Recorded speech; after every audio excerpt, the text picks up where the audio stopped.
ఆత్మ బంధువులందరికీ ఆత్మ ప్రణామాలు. 10వ బ్యాచ్ 18వ రోజు అందరికీ కూడా క్లాస్ కు స్వాగతం అండి. తర్వాత మాతృదేవో భవ, పితృదేవో భవ, ఆచార్య దేవో భవ. మనకు ఇంత చక్కటి ధ్యానాన్ని అందించినటువంటి బ్రహ్మర్షి పితామహ పత్రిజీ గారికి, రమణ మహర్షుల వారికి, గౌతమ బుద్ధుల వారికి, అలాగే శంకర్ భగవత్పాదుల వారికి, మహావతార్ బాబా గారికి, సమస్త గురుమండలానికి అందరికీ కూడా ధన్యవాదాలు తెలియజేస్తున్నాం, నమస్కారం తెలియజేసుకుంటూ చక్కగా వాళ్ళందరినీ కూడా మన ధ్యానానికి ఆహ్వానిస్తూ చక్కటి ధ్యానాన్ని చేస్తున్నాము. అందరికీ కూడా ధన్యవాదాలు. మీకు కూడా క్లాస్ కు స్వాగతం. సత్యవతి మేడం గారు ఉన్నారా? సత్యవతి మేడం గారు వీడియో ఆన్ చేసుకోండి.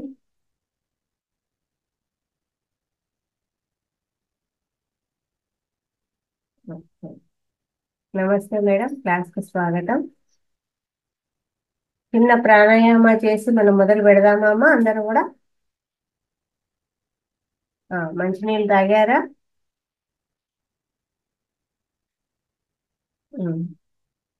చంద్రనాడి ప్రాణాయామ, సూర్యనాడి ప్రాణాయామ. చేతులు చిన్ముద్ర తొడ మీద పెట్టుకోవడము, ఇంకొక చేతిలో విష్ణుముద్ర,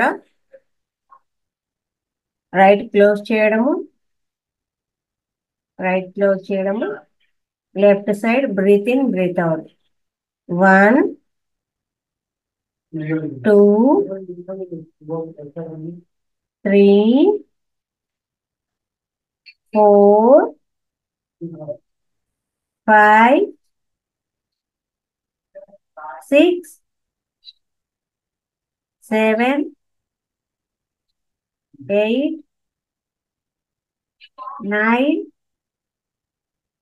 10. లెఫ్ట్ క్లోజ్ చేయడము. 1 2 3 4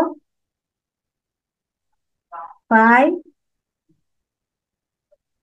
6 7 8 9 10. ఇప్పుడు రెండు చేతులు చిన్ముద్ర, రెండు ముక్కుల ద్వారా గాలి తీసి వదలడం, తొడల మీద పెట్టుకోవడము. 1 2 3 4 5 7 8 9 10.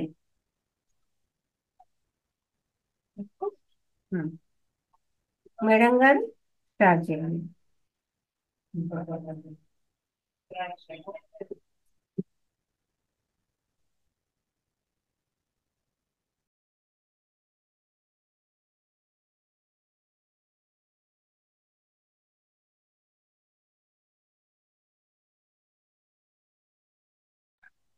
అన్మ్యూట్ చేసుకోండి మేడం, మ్యూట్ లో ఉన్నారు.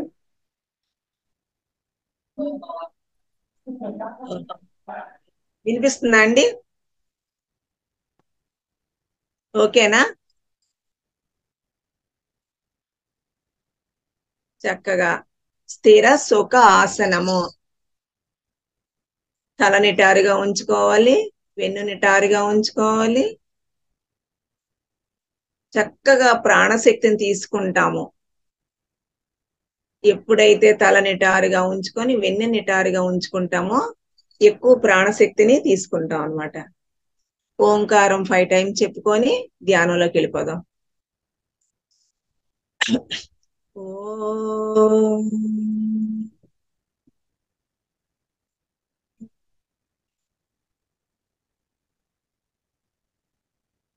ఓం. మేడం ఓం రాంగ్ మేడం, అది కాదు ఓం చదివే విధానం. చెప్పండి సార్ మీరు. సారీ ఫర్ ఇంటరప్షన్, ఏమనుకోవద్దు. అంటే సార్ చాలా మంది చేసే పొరపాటు ఇదే. ఓం కాదు, అకార ఉకారాలతో స్టార్ట్ అయ్యి మకారంతో ఎండ్ అవ్వాలి. చెప్ ఔం, ఆ, ఉ, ఉం. అది అసలైన ఓంకారం పలికే విధానం.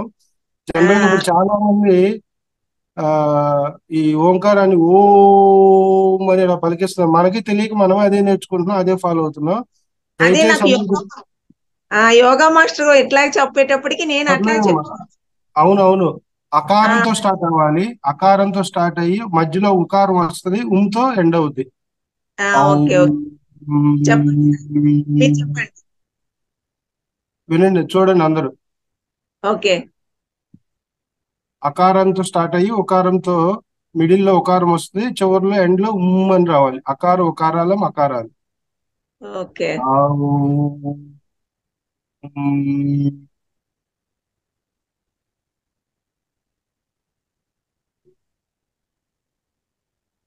ఔం, ఉమ్.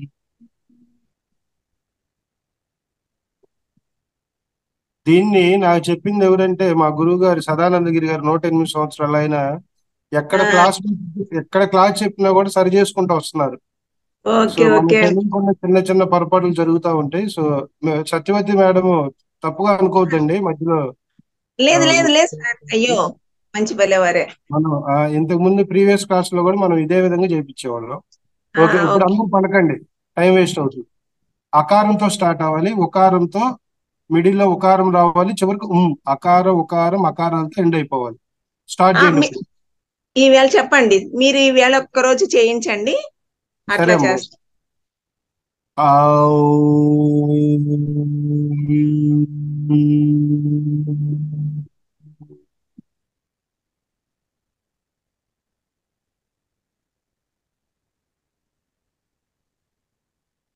రెండోసారి. ఆవు.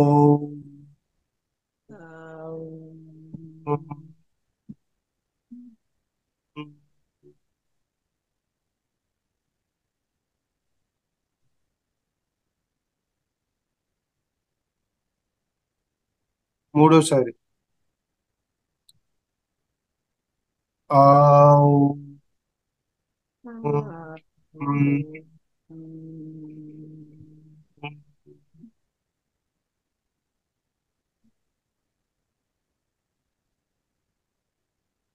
నాలుగోసారి. ఆవు.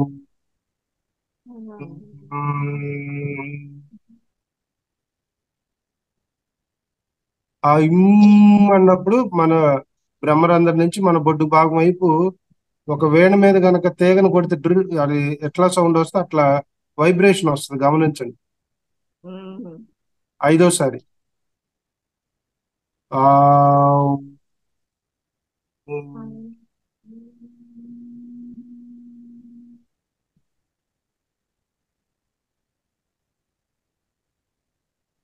ప్రశాంతంగా చేయండి అందరూ. ఆరోసారి. 11 సార్లు చేద్దాం. ఓకే అండి. ఆ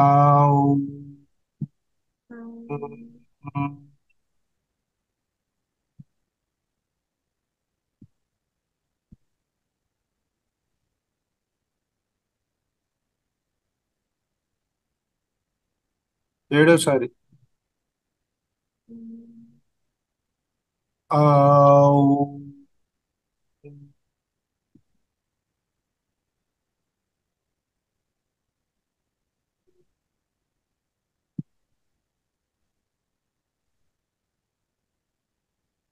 8ఓసారి. ఆ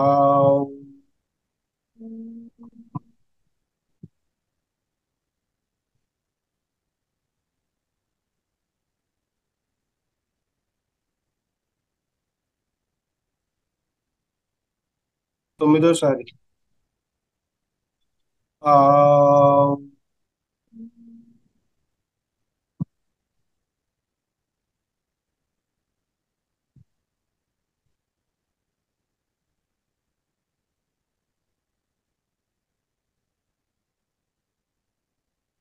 10ఓసారి. ఆ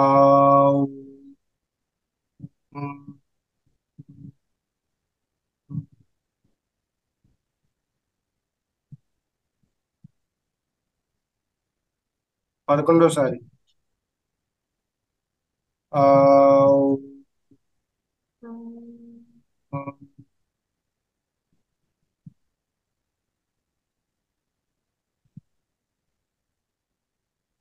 11 సార్లు అయిపోయాక నెమ్మదిగా ఒక 1 మినిట్ అలా రిలాక్స్ అవుతూ శ్వాసను గమనిస్తూ అదే విధంగా మనం ధ్యానంలోకి వెళ్ళిపోతాం.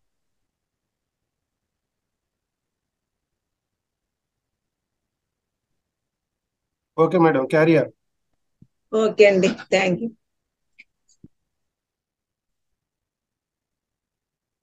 చక్కగా శ్వాసను గమనించండి. ఎలాంటి ఆలోచనలు లేవు, ఏ శబ్దాలతోటి మనకి పని లేదు. శ్వాస మీద ధ్యాస. ఆలోచనలు వస్తూ ఉంటాయి, పోతూ ఉంటాయి. ప్రతి ఒక్కరూ ధ్యాన సాధన చేయాలి. ఎవరి వయసు ఎంతో అంత టైం, 2 పూటల ధ్యాన సాధనే దైవ సాధన.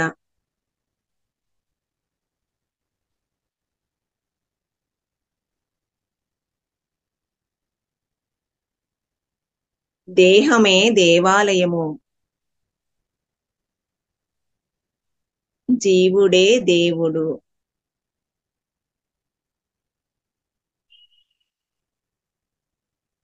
మన దేహాన్ని చాలా చక్కగా చూసుకోవాలి.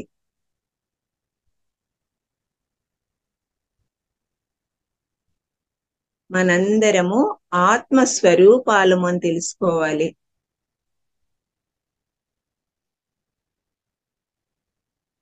మనందరి లోపల ఆ దైవం ఉన్నాడు అని తెలుసుకోవటమే జ్ఞానము.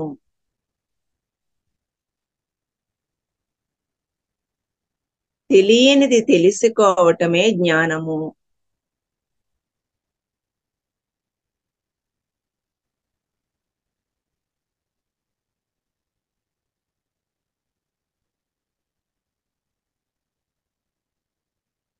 ఆలోచనలు వస్తూ ఉంటాయి. ఆలోచనలు కట్ చేస్తూ మన శ్వాసను గమనించాలి. మన లోపలికి వెళ్ళే శ్వాస, బయటికి వచ్చే శ్వాసను గమనిస్తూ ఉండాలి.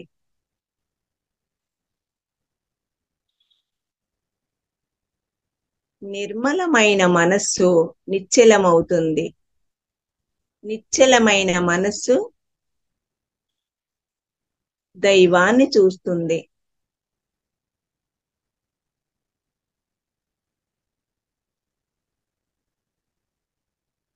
మన మనస్సు నిర్మలంగా ఉన్నప్పుడే మనం నిశ్చలంగా ఉండగలుగుతాము. దానికోసమే ఈ ధ్యాన సాధన. ప్రతి క్షణం రకరకాలుగా ఆలోచనలు వస్తూ ఉంటాయి. ఆ ఆలోచనల వెంట వెళ్ళకూడదు.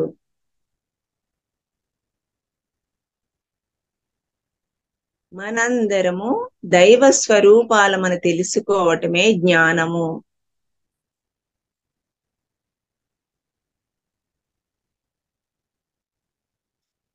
ఎవ్వనిచే జనించు జగమెవ్వని లోపల నుండు లీనమై ఎవ్వని యందుడిందు పరమేశ్వరుడెవ్వడు మూల కారణంబెవ్వడు అనాది మధ్యలైడెవ్వడు సర్వము తానైన వాడెవ్వడు వానిన ఆత్మభవనీశ్వరునే శరణంబు వేడెదన్. మనం ఎవరిని శరణు వేడాలో చెప్తున్నారు. ఎవ్వనిచే జనించు. ఈ ఆత్మ చైతన్యము ఎవరి వల్ల పుట్టేవాడు కాదు, ఎవరి వల్ల చనిపోయేవాడు కాదు అని తెలుసుకోవాలి. జగమెవ్వని లోపల నుండు. అంతటా వ్యాపించి ఉన్నది ఈ ఆత్మ చైతన్యమే. లీనమై అంటే కంటికి కనిపించేవాడు కాదు.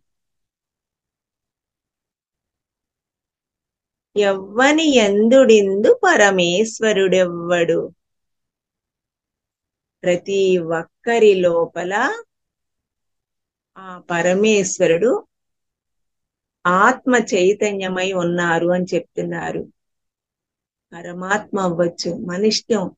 రకరకాల పేర్లతో ఆ దైవాన్ని మనం అనుకుంటాము. ప్రతి జీవి లోపల, మనందరి లోపల ఉండేది ఆత్మ చైతన్యమే. ఈ రెండు కళ్ళతో చూసేది కాదు. అంతర్ముఖమైనప్పుడే ఆ దైవాన్ని దర్శించగలుగుతాము. మూల కారణం వెవ్వడు. ఈ సృష్టి అంతటికి మూలము ఆత్మ చైతన్యమే. అనాది మధ్యలైడెవ్వడు. ఈ ఆత్మ చైతన్యము ఎవరి వల్ల పుట్టేవాడు కాదు, ఎవరి వల్ల చనిపోయేవాడు కాదు.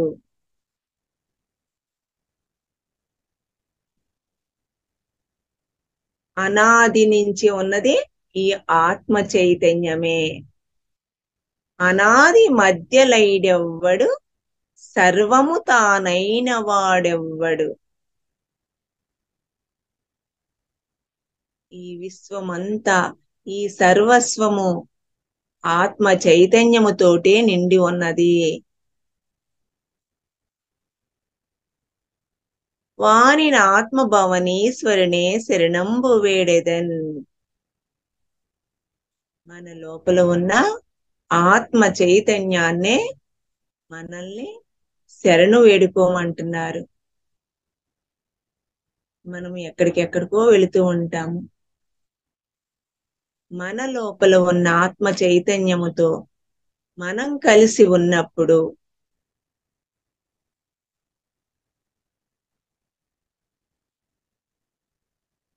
మనం ఏదైతే అనుకుంటామో అవన్నీ నెరవేరుతాయి. సంపూర్ణమైన ఆరోగ్యము వస్తుంది. ధ్యానము సర్వరోగ నివారణి అన్నారు. ధ్యాన సాధన చేసినప్పుడే మన సంపూర్ణమైన ఆరోగ్యాన్ని పొందుతాము. ధ్యానము సర్వభోగకారిణి. మన లోపల ఉన్న ఆత్మ చైతన్యముతో మనం కలిసి ఉన్నప్పుడు సాధన చెయ్యగా మనము ఏమైతే అనుకుంటామో అవన్నీ జరిగి తీరుతాయి. ధ్యానము సత్యజ్ఞాన ప్రదాయిని.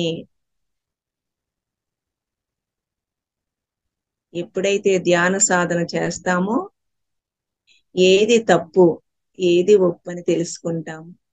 ఎలా మాట్లాడాలి, ఎలా నడుచుకోవాలి అనేది, ఎలాంటి ఆహారం తీసుకోవాలి, ఎలాంటి ఆహారం తీసుకోకూడదు అనే జ్ఞానము మనకు వస్తుంది. అందుకే ధ్యానము సత్య జ్ఞాన ప్రదాయిని.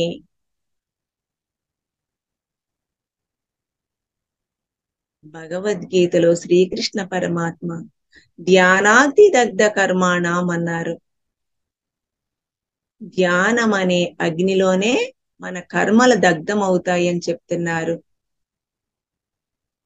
తెలుసో తెలియకో ఎన్నో జన్మల నుంచి ఎన్నో కర్మలు తీసుకొని వచ్చుంటాము. ధ్యాన సాధన ద్వారానే ఆ కర్మలని దగ్ధం చేసుకుంటాము. అజ్ఞానం మూలహరణం జన్మ కర్మ నివారణం.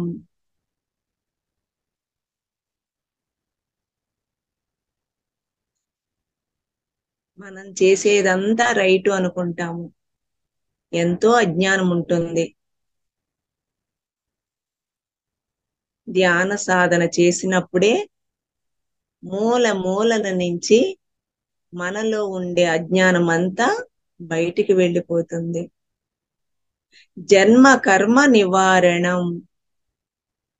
మన జన్మల నుంచి ఏమైతే కర్మలు తెచ్చుకున్నామో అవన్నీ వెళ్ళిపోతాయి.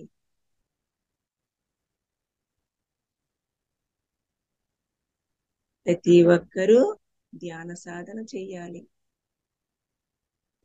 2 పూటల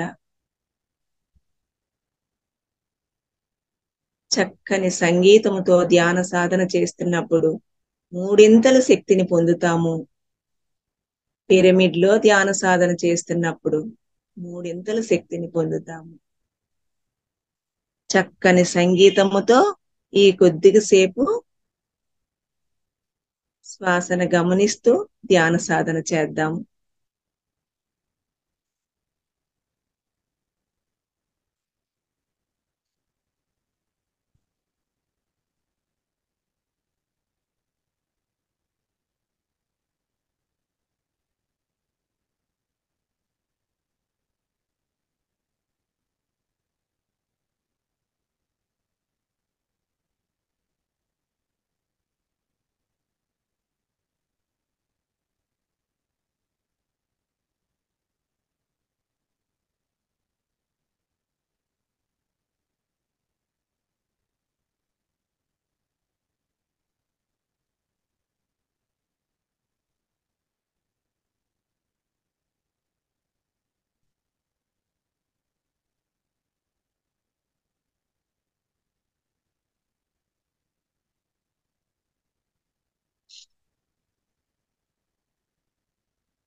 మేడం కాంతి ధ్యానం చేయించండి మేడం.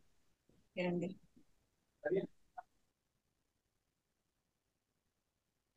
అలా నిటారుగా ఉంచుకోండి. సూర్య చంద్రుల నుంచి, నక్షత్రలోక వాసుల నుంచి, సంబల వాసుల నుంచి అనంతమైన కాంతి మన బ్రహ్మ రంధ్రము గుండా మన శరీరంలోకి వెళ్ళిపోతుంది.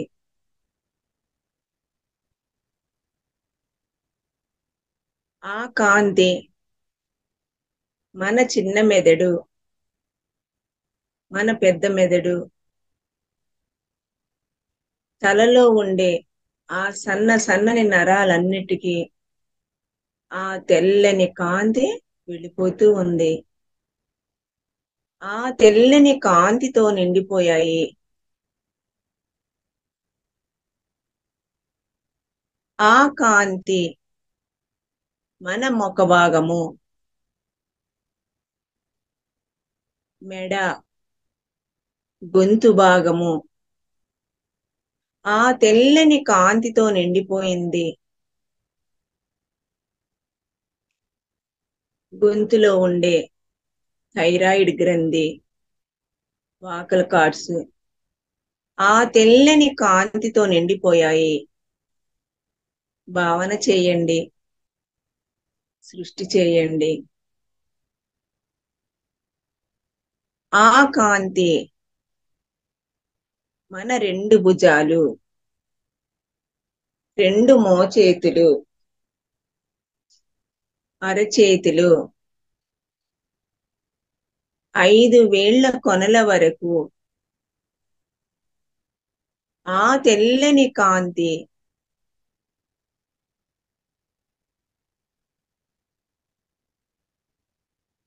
ఆ కాంతి మన మెడ భాగము గుండా వీపు భాగము, వెన్ను భాగము, తుంటి భాగము వరకు ఆ తెల్లని కాంతి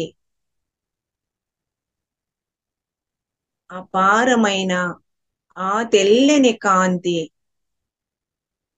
ఒక దారలా మన బ్రహ్మరంధ్రము గుండా మన శరీరంలోకి వస్తూనే ఉంది. భావన చేయండి, సృష్టి చేయండి. మనం ఎవరైతే దైవాలు అని అనుకుంటున్నామో వాళ్ళందరూ కాంతి శరీరదారులే. ఆ కాంతి మన శ్వాస నాళాల గుండా శ్వాసకోశాలు, గుండె ఆ తెల్లని కాంతితో నిండిపోయాయి.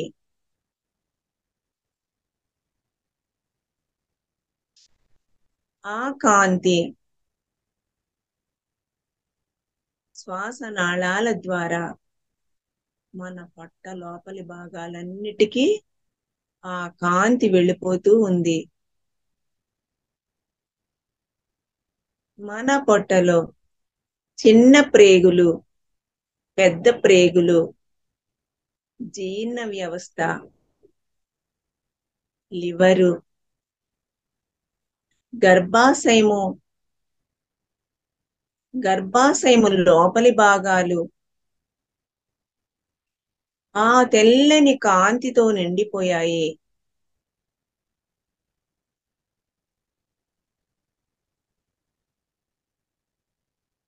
ఆ కాంతి మన తుంటి భాగము, మన జననాంగాలు, తొడలు, 2 మోకాళ్ళు, మోకాళ్ళ లోపలి భాగాలు, ఆ 2 జాయింట్లు ఆ తెల్లని కాంతితో నిండిపోయాయి.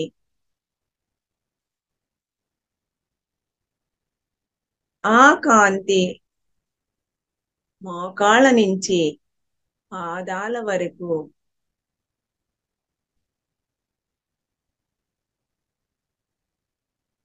ఆ తెల్లని కాంతి తల భాగము నుంచి పాదాల వరకు ఆ తెల్లని కాంతితో నిండిపోయాము.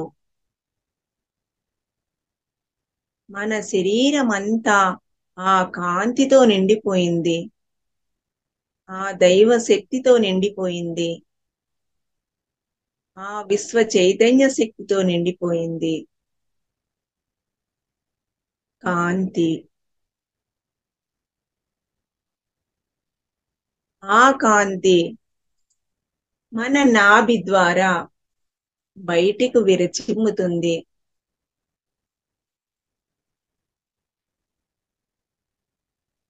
ఆ భూమాతకు వెళ్ళిపోతుంది. ఆ కాంతి భూమి అంతా ఆ తెల్లని కాంతితో నిండిపోయింది.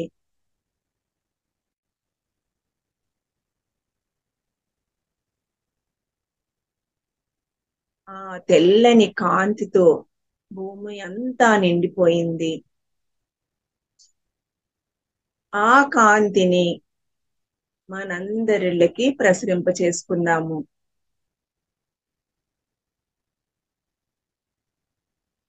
మనందరి ఇళ్ళు ఆ తెల్లని కాంతితో నిండిపోయాయి.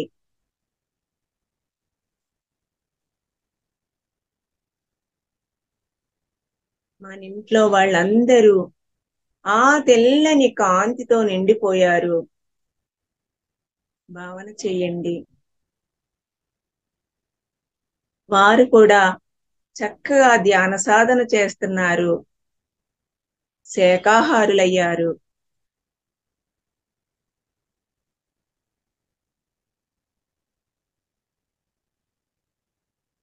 మనందరము ఈ క్షణము నుంచి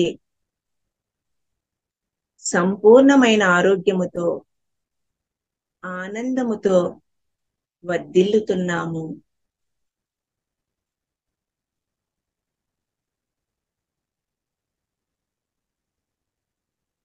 అనంతమైన సంపదనిచ్చినందుకు ప్రకృతి మాతకు, సృష్టికర్తకు ధన్యవాదాలు, ప్రణామాలు, కృతజ్ఞతలు.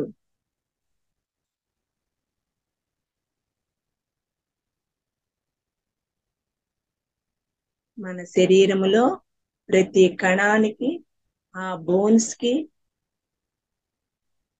తేజస్సుకి, వర్చస్సుకి, అన్నిటికి ఆ కాంతి వెళ్ళిపోయింది.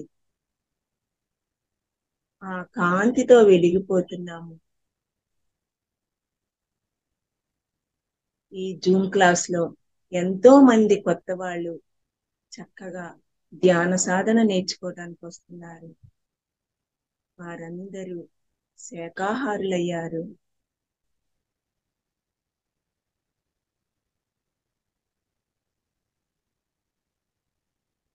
అనంతమైన సంపదనిచ్చినందుకు ప్రకృతి మాతకు, సృష్టికర్తకు కృతజ్ఞతలు, ధన్యవాదాలు. ఎంతటి జ్ఞానాన్ని అందించిన మన గురువు గారు బ్రహ్మ సుభాష్ పత్రిజీ గారికి మన మనస్సులోనే ఆత్మ ప్రణామాలు తెలియచేసుకుందాము.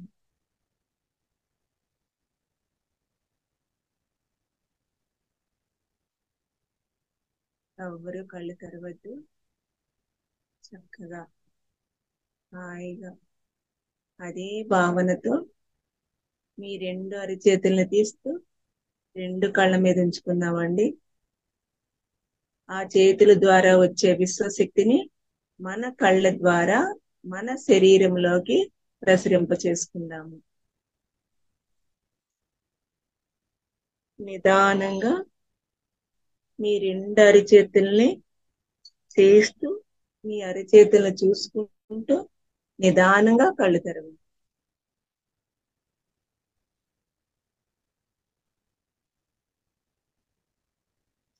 ఓకే అండి.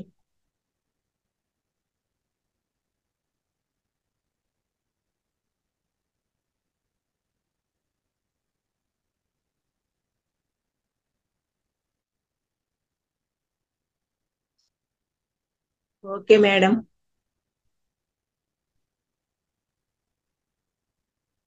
ఓకే మేడం, అందరికీ కూడా అంత చక్కటి ధ్యానాన్ని చేయించారు. అందరూ కూడా మేడంకి ఒకసారి గట్టిగా ధన్యవాదాలు తెలియజేద్దాము. మాస్టర్స్ కొంతవరకు చక్కగా ధ్యానం చేశాము, ఎంతో శక్తిని పొందాము. ఇప్పుడు స్వాధ్యాయంలో మనకు సీనియర్ పిల్లల మాస్టర్ శివ గారి క్లాస్ కి స్వాగతం. సార్ క్లాస్ తీసుకోవాల్సిందిగా కూర్చున్నాను సార్.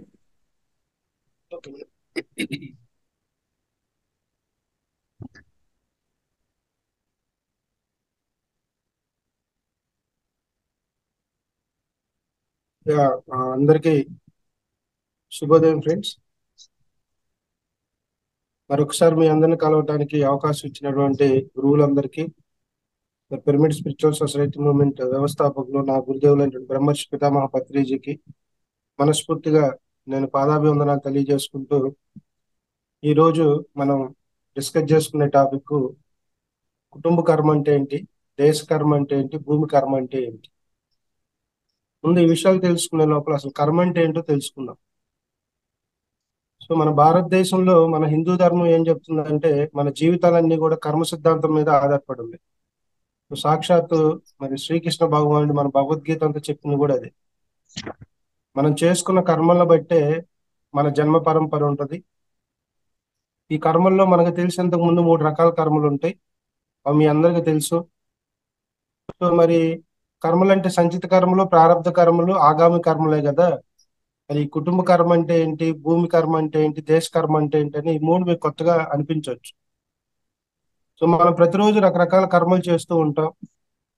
వాటి యొక్క మన కర్మలను బట్టి వాటి యొక్క ఫలితము మళ్ళీ రాబోయే రోజుల్లో ఈ శరీరం వదిలేసినాక మళ్ళీ మనం ఎటువంటి జన్మ తీసుకోవాలి, ఏ తల్లిదండ్రుల గర్భాన్ని జీవించాలి, ఏ ప్రాంతాన్ని ఎన్నుకోవాలనేవి కూడా వీటి యొక్క పిక్చరైజేషన్ అంతా కూడా ఈ జన్మలో చేసిన కర్మలు బట్టి, మరి గతంలో మనం చేసిన కర్మలు బట్టి ఉంటుంది.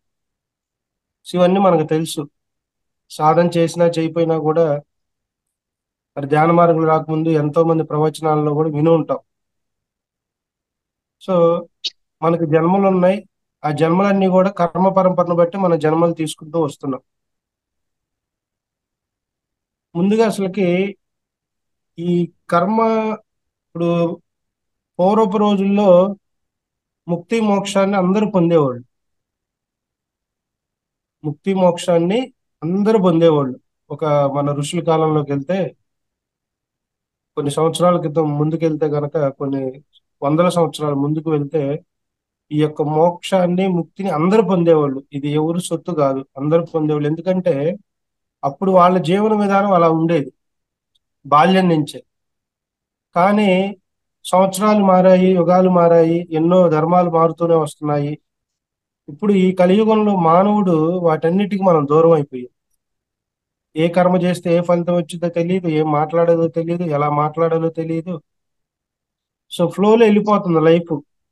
మనకు సెల్ఫ్ ఎంక్వైరీ, అసలు మనం ఈ భూమి మీద ఎందుకు జన్మ తీసుకున్నాం, ఈ జన్మకు కారణం ఏంటనేది, ఈ విషయాలన్నీ కూడా మర్చిపోయాం. పూర్వపు రోజుల్లో మానవుడి జీవన విధానం ఎలా ఉండేదంటే, కృతాయుగంలో మానవుడి యొక్క జీవితకాలం దాదాపు 10 లక్షల సంవత్సరాలు.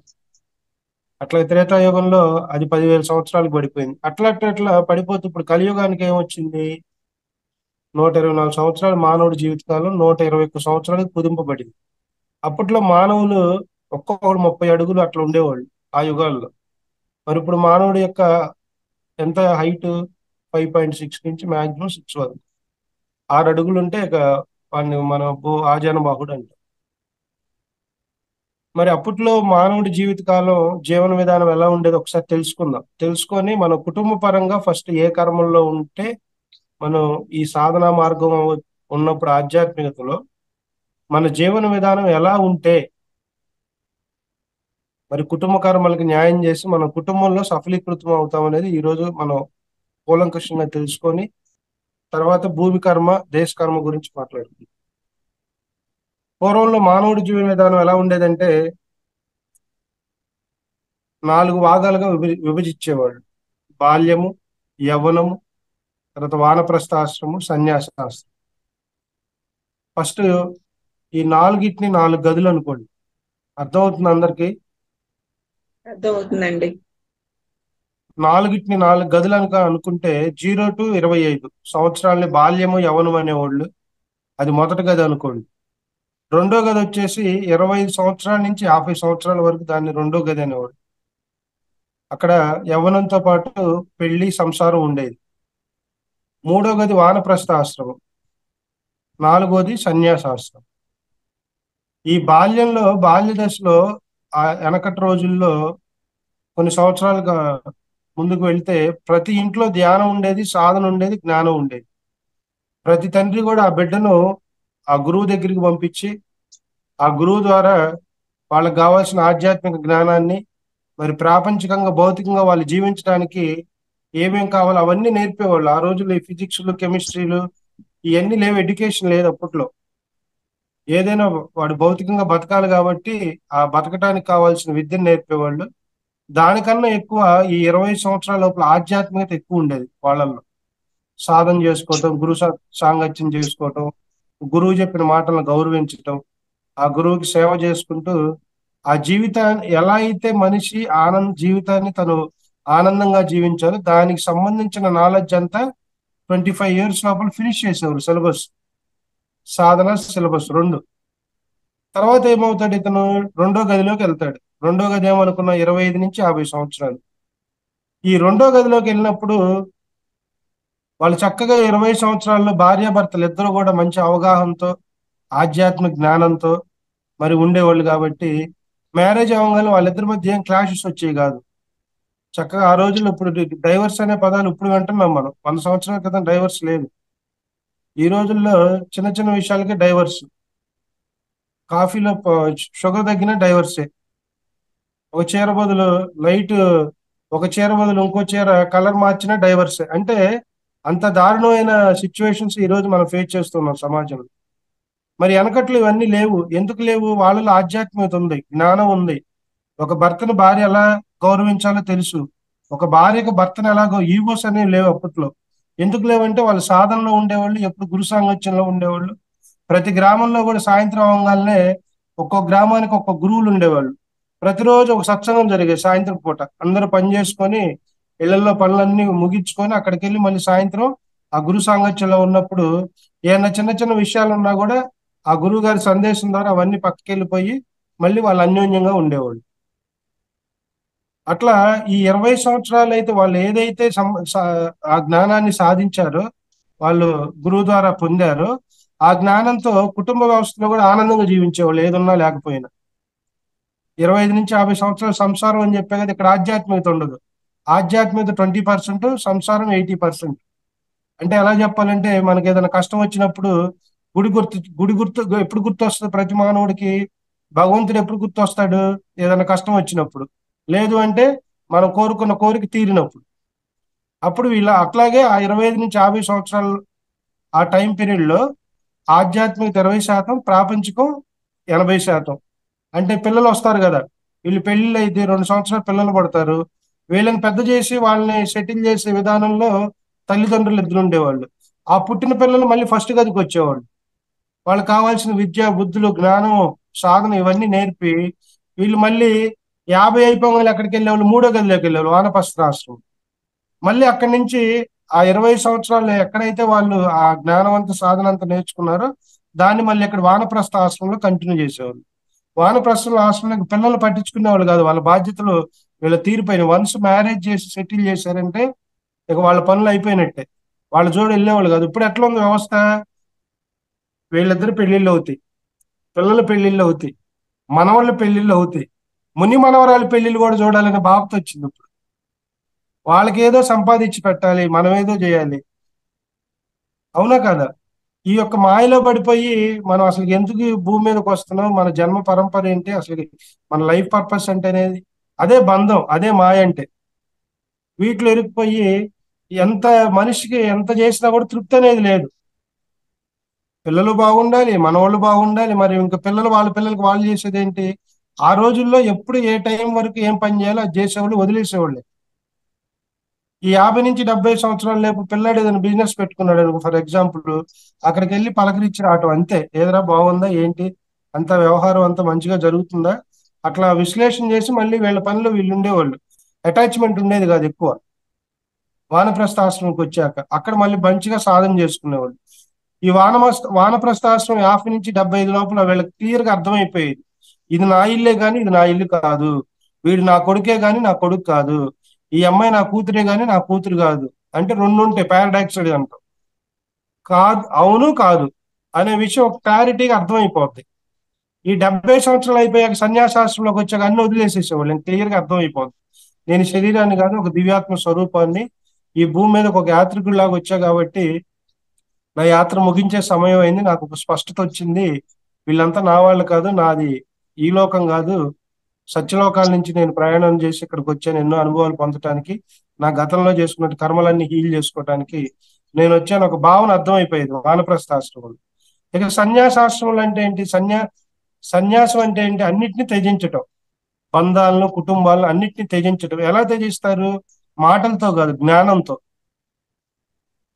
బంధరహితం అవటం అనేది మాటలతో అయ్యేది కాదండి, ఎంతో జ్ఞానం ఉంటే గాని, ఎంతో జ్ఞానాన్ని సంపాదించుంటే గాని మనం ఆ మార్గంలోకి ప్రవేశించలేం, అంత ఆషామాషి కాదు అది. సో సన్యాసాశ్రమంలోకి వెళ్ళాక వాళ్ళు చక్కగా అన్ని వదిలేసి అందరికి సెటిల్ చేసేసి 4 జతల బట్టలు తీసుకెళ్లి ఏ కాశీయో లేకపోతే రామేశ్వరం కాలినడకని వెళ్ళి ఎన్నో ఆశ్రమాల్లో మళ్ళీ సేవ చేసుకుంటూ సాధన చేసుకుంటూ గురువులు కలుసుకుంటూ వాళ్ళు ఎక్కడో చోట దేహాన్ని వదిలేసేవాళ్ళు. వాళ్ళ జీవితం ఆనందంగా ముక్తి మోక్షాన్ని ఆనందంగా ఆ బాడీని వదిలేసేవాళ్ళు. అదే ముక్తి మోక్షం అంటే. ఇప్పుడున్న మన కుటుంబ వ్యవస్థలో కుటుంబ కర్మ అన్నాం. మనం ఏం చేస్తున్నాం? మనం చేయాల్సిన పనులు అయిపోయినా కూడా ఏదో ఆరాటం, ఏదో ఇంకా ఏదో చేయాలి. మనం ఎంత ఆరాటపడ్డా చివరికి మన శరీరం కాలిస్తూ వచ్చేది 5 మిల్లీగ్రాముల బూడిదే. అది మన జీవితం యొక్క విలువ. ఎంత గొప్పవాడైనా సరే, ఎంత పేదవాడైనా కానీ, మనం ఎంత ఆరాటపడ్డా కూడా మన జీవితం అంతా ముగిశాక ఈ శరీరాన్ని కాలిస్తే వచ్చేది 5 మిల్లీగ్రాముల బూడిద. అది మన జీవితం. దానికోసం మనం దేనికోసం అయితే ఈ భూమి మీదకి వచ్చామో మన లైఫ్ పర్పస్ తెలుసుకోకుండా మనం ఆధ్యాత్మికతను వదిలేస్తే మళ్ళీ పునరపి మరణం పునరపి జననం. అందుకని ఫస్ట్ కుటుంబ కర్మ, కుటుంబంలో ఉన్నప్పుడు మనం చేసే పని ఎంతవరకు చేయాలి, మనం దాన్ని ఎంతవరకు ఆలోచించాలి. పిల్లలకు మనం ఇవ్వాల్సిన ఆస్తులు కాదు, అంతస్తులు కాదు, మనోధైర్యం జ్ఞానాన్ని. వాడు ఎక్కడికి వెళ్ళినా కూడా వాడు బతికేటట్టు మనం సెల్ఫ్ గా చిన్నప్పటి నుంచి వాళ్ళని ట్రైన్ చేయాలి. మనం ₹1,00,00,000 కష్టపడి సంపాదించేస్తాము, వాడి దగ్గర సరైన జ్ఞానం ఉండదు, సరైన విధి విధానాలు ఉండవు. ఏం చేస్తాడు? ₹1,00,00,000 1 year లో కాజేస్తాడు. మనం డబ్బులు ఇవ్వకపోయినా వాళ్ళు సరైన పెంపకం, డబ్బులకు ఆస్తి కన్నా గొప్పది మన పెంపకం, తల్లిదండ్రుల పెంపకం. చాలా మంది తల్లిదండ్రులు గారాబం చేస్తూ ఉంటారు పిల్లల్ని. అంటే ఎంత ఎంత గారాబం అంటే, బయట ఎండ వస్తుంది అనుకోండి, అమ్మమ్మ ఎండలోకి వెళ్ళబాకు నాయనా, నువ్వు రా లోపల ఏసీలోనే ఉండు అంటాం. అది మనం ఏదో ప్రేమ అనుకుంటాం, మనం వాళ్ళకి విషం ఇస్తున్నాం. గుర్తుపెట్టుకోండి మిత్రులారా, ప్రతి పిల్లవాడిని మనకి ఎన్ని ఆస్తులు ఉన్నా మనకి ఎన్ని ఫెసిలిటీస్ ఉన్నా వాడిని ఎలా పెంచాలో అలాగే పెంచాలి. ఎండకి ఎండాలి, వానకి తడవాలి, మధ్యలో ఏసీలో కూర్చోబెట్టాలి, అన్ని చేయాలి, ప్రేమతో చేయాలి. అదే నిజమైన ప్రేమ. మనం ఏం చేస్తాము? నా బిడ్డ నా కొడుకు, కరెక్టే, మన పిల్లాడు కాక ఎవరి పిల్లాడు అవుతాడు? ఉండాలి ప్రేమ, ప్రేమను మనసులో దాచుకోవాలి. పైకి వాళ్ళని ఎలా పెంచాలి, మనం వాళ్ళ జీవన విధానాన్ని ఎలా, సేవ అంటే ఏంటి, ప్రేమ అంటే ఏంటి, 10 మందిని ఎలా గౌరవించాలి, పెద్దవారి పట్ల కృతజ్ఞతా భావంతో ఎలా ఉండాలి, ఇవన్నీ కూడా మనం నేర్పాలి వాళ్ళకి. మనం ఏం చేస్తున్నాం? వాళ్ళు సెటిల్ అయిపోయి, వాళ్ళ పిల్లలు సెటిల్ అయిపోయి, వాళ్ళ భార్యకి 40-50 సంవత్సరాలు వచ్చినా కూడా మనం ఇంకా బాధ్యతలు మోస్తూనే ఉన్నాం. నా పిల్ల, నా కోడలు, నా మనవుళ్ళని. ఇంకా మన ఎదుగుదల ఎక్కడుంది? సరే, నువ్వు అంత చేసావు, చివరికి నీకేం రిజల్ట్ ఇస్తున్నారు ఈరోజు సమాజం? ఎంతమంది తల్లిదండ్రులు ఇళ్లలో మానసికంగా ఇబ్బంది పడుతున్నారు? కొడుకులు సరిలేరు, కోడళ్ళు సరిలేరు. అవునా కాదా? సో ఇది కూడా కర్మల కింద లెక్క వస్తాయి. అర్థమైందా? కుటుంబ కర్మ అంటే, కుటుంబ కర్మలో, కుటుంబ వ్యవస్థలో మనం ఎప్పటి వరకు ఏ పని చేయాలి, ఆధ్యాత్మిక సాధన మార్గంలో ఉన్నా లేకపోయినా, మనం ఇప్పుడు ఆధ్యాత్మికతలోకి వచ్చాం. మనకు ఒక గోల్ ఏంటి? నేను ఈ శరీరాన్ని వదిలేసే లోపల అద్భుతమైన సాధన చేసుకొని ఒక అద్భుతమైన ఆధ్యాత్మికతకి ఈ బాడీని నేను వదిలేయాలి. నిన్న చెప్పే కదా, ఆఖరి జన్మ అంటే ఆఖరి జన్మ కాదు నా దృష్టిలో. ఈ జన్మలో మానవుడిగా జన్మ తీసుకొని సాధన చేసాము, మరో జన్మ తీసుకొని మనం ఈ ఈ యొక్క సమాజానికి మనం ఆధ్యాత్మికవేత్తలుగా మనం మరో బాడీలో రావటమే నా దృష్టిలో ఆఖరి జన్మ. ట్రాన్స్ఫర్మేషన్ ఇప్పుడు వరకు ఫిజికల్ లెవెల్, ఈ ఫిజికల్ లెవెల్లో కనెక్ట్ అయింది సాధన మనకి. చేసి చేసి చేసి మంచి సరైన జ్ఞానాన్ని పొంది బాడీ వదిలేసినాక మనం ఆధ్యాత్మిక సోల్గా ఈ భూమి మీదకి రావాలి. అది నా దృష్టిలో ఆఖరి జన్మ అంటే. అర్థమైందా? సో కాబట్టి కుటుంబ వ్యవస్థలో మనం సాధనా మార్గంలో ఉన్నాం కాబట్టి ఈ 4 గదులను పరిపూర్ణంగా మనం ఫుల్ఫిల్ చేయాలి. వీటిలో ఏ గది పోయినా కూడా, ఏ గది మనం బ్యాలెన్స్ లేకపోయినా అది మళ్ళీ మనకి వర్తించదు. సో అందుకని వెనకట్లో వాళ్ళు అంత అద్భుతంగా హ్యాపీగా మరి వాళ్ళ జీవన విధానం ఉండేది. ఈ రోజుల్లో మనం అన్ని ఉన్నా కూడా మనలో దుఃఖం ఉంటానే ఉంటుంది. పైకి నవ్వుతా ఉంటాం, లోపల బాధ. ఒక్కోళ్ళకి ఒక్కో సమస్య. ఈ సమస్యలన్నిటికీ మూల కారణం మనలో ఆధ్యాత్మికత లేకపోవటం. సో కాబట్టి కుటుంబ వ్యవస్థలో, కుటుంబ కర్మలో అన్ని చేయాలి. పిల్లలకు కావాల్సినవన్నీ మనం పెట్టాలి. వాళ్ళకి బుద్ధి మంచి ఇటువంటి మంచి మార్గాన్ని మనం నేర్పాలి ఫస్ట్. మేము రీసెంట్ గా లోకేష్ గారిని కలిసి వచ్చాం ఆంధ్రాలో. స్కూల్స్ లో పిల్లలందరికీ ధ్యానాన్ని, జ్ఞానాన్ని అందించాలని ఒక లెటర్ రాసి సెక్రటరీకి లోకేష్ గారిని కలిసి వచ్చాం. వాళ్ళు సానుకూలంగా మనకు స్పందించారు. ఎందుకంటే ఈ రోజు కుటుంబ వ్యవస్థలో పిల్లలు ఎంత దారుణంగా ఉన్నారంటే, తల్లిదండ్రులుగా వాళ్ళ ప్రకృతి రూపాన్ని మనం చూస్తాం. వాళ్ళ వికృతి రూపాలన్నీ చూసేది స్కూల్స్ లో మాస్టర్లు, కాలేజీలో లెక్చరర్లు. కాబట్టి ఇది విమర్శ కాదు, జరుగుతున్న యథార్థం. ఇంటర్మీడియట్ కి డ్రగ్స్ తాగటం, ఇంటర్మీడియట్ లోనే మందు తాగటం, బార్లకు అంకితం అయిపోవటం. బయటికి వన్స్ మన పేరెంటింగ్ ఎలా ఉండాలంటే, కొడుకు గాని కూతురు గాని ఇంటి బయటికి వెళ్ళినాక, ఇంటి బయటికి వెళ్ళి ఇంటి వచ్చేంత వరకు వాళ్ళు ఏమేం చేస్తున్నారో కూడా మనం ఇంట్లో నుండి పిక్చరైజ్ చేయాలి, వాళ్ళకి తెలియకుండా. అలా చేయగలిగితేనే ఈ రోజు తులసి మొక్కలాగా బయట పంపించగలం. ఎందుకంటే బయట అట్లా ఉన్న పరిస్థితులు అలా వచ్చేసినాయి.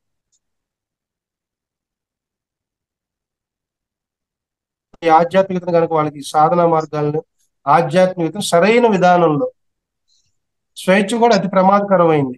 జ్ఞానంలో స్వేచ్ఛ ఇస్తే వాడు విడిగా దాన్ని కంపు చేస్తాడు. జ్ఞాన పరిధిలో ఉన్నోడికి స్వేచ్ఛ ఉందనుకోండి, ఆ స్వేచ్ఛను ఎలా వాడుకోవాలో తెలిసి. అర్థమైందా? సో ఎప్పుడైతే మనిషికి సాధన, ఆధ్యాత్మిక జ్ఞానం ఉంటుందో కుటుంబ పరంగా, ఆ కుటుంబంలో ఉన్నటువంటి కుటుంబ సభ్యులందరూ కూడా ఆ కుటుంబ కర్మను సంపూర్ణంగా నిర్వహిస్తారు. ఆ జ్ఞానము, ఆధ్యాత్మికత లేదనుకోండి, ఇప్పుడు మనం ఎన్నో వ్రతాలు చేస్తున్నాం, ఎన్నో పారాయణాలు చేస్తున్నాం, ఎన్నో చేసాం, అవన్నీ తప్పంట్లా, కరెక్టే. కానీ మానసికంగా మనలో వచ్చిన పరివర్తన ఏంటి?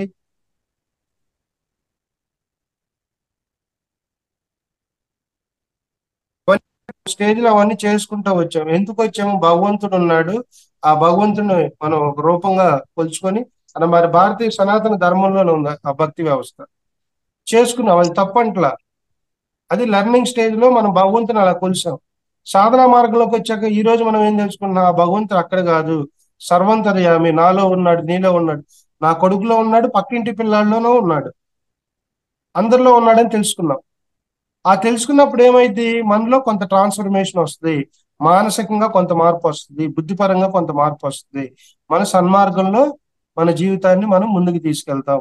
ఇంతకు ముందు ఎవడన్నా గొడవలు ఆడుకుంటున్నాడంటే వాళ్ళని చూసి ఎంజాయ్ చేసేవాళ్ళం. ఇప్పుడు ఎప్పుడైతే ట్రాన్స్ఫర్మేషన్ వస్తుందో, ఎందుకు వాళ్ళు అలా ఇద్దరు గొడవలు ఆడుకుంటున్నారని వాళ్ళకు కూడా మనం సొల్యూషన్ చేసే ఆ స్థాయికి మనం ఎదుగుతాం. అలా ఎప్పుడైతే మన కుటుంబ వ్యవస్థలో ప్రతి ఒక్కళ్ళు అవగాహనతో, ఆధ్యాత్మిక జ్ఞానంతో, ఆధ్యాత్మిక సాధన ఉంటారో, ఆ కుటుంబంలో చేసే కర్మలన్నీ కూడా సఫలీకృతం అవుతాయి. ఆ కుటుంబం అంతా కూడా ముక్తి మోక్షం వైపు వెళ్తుంది.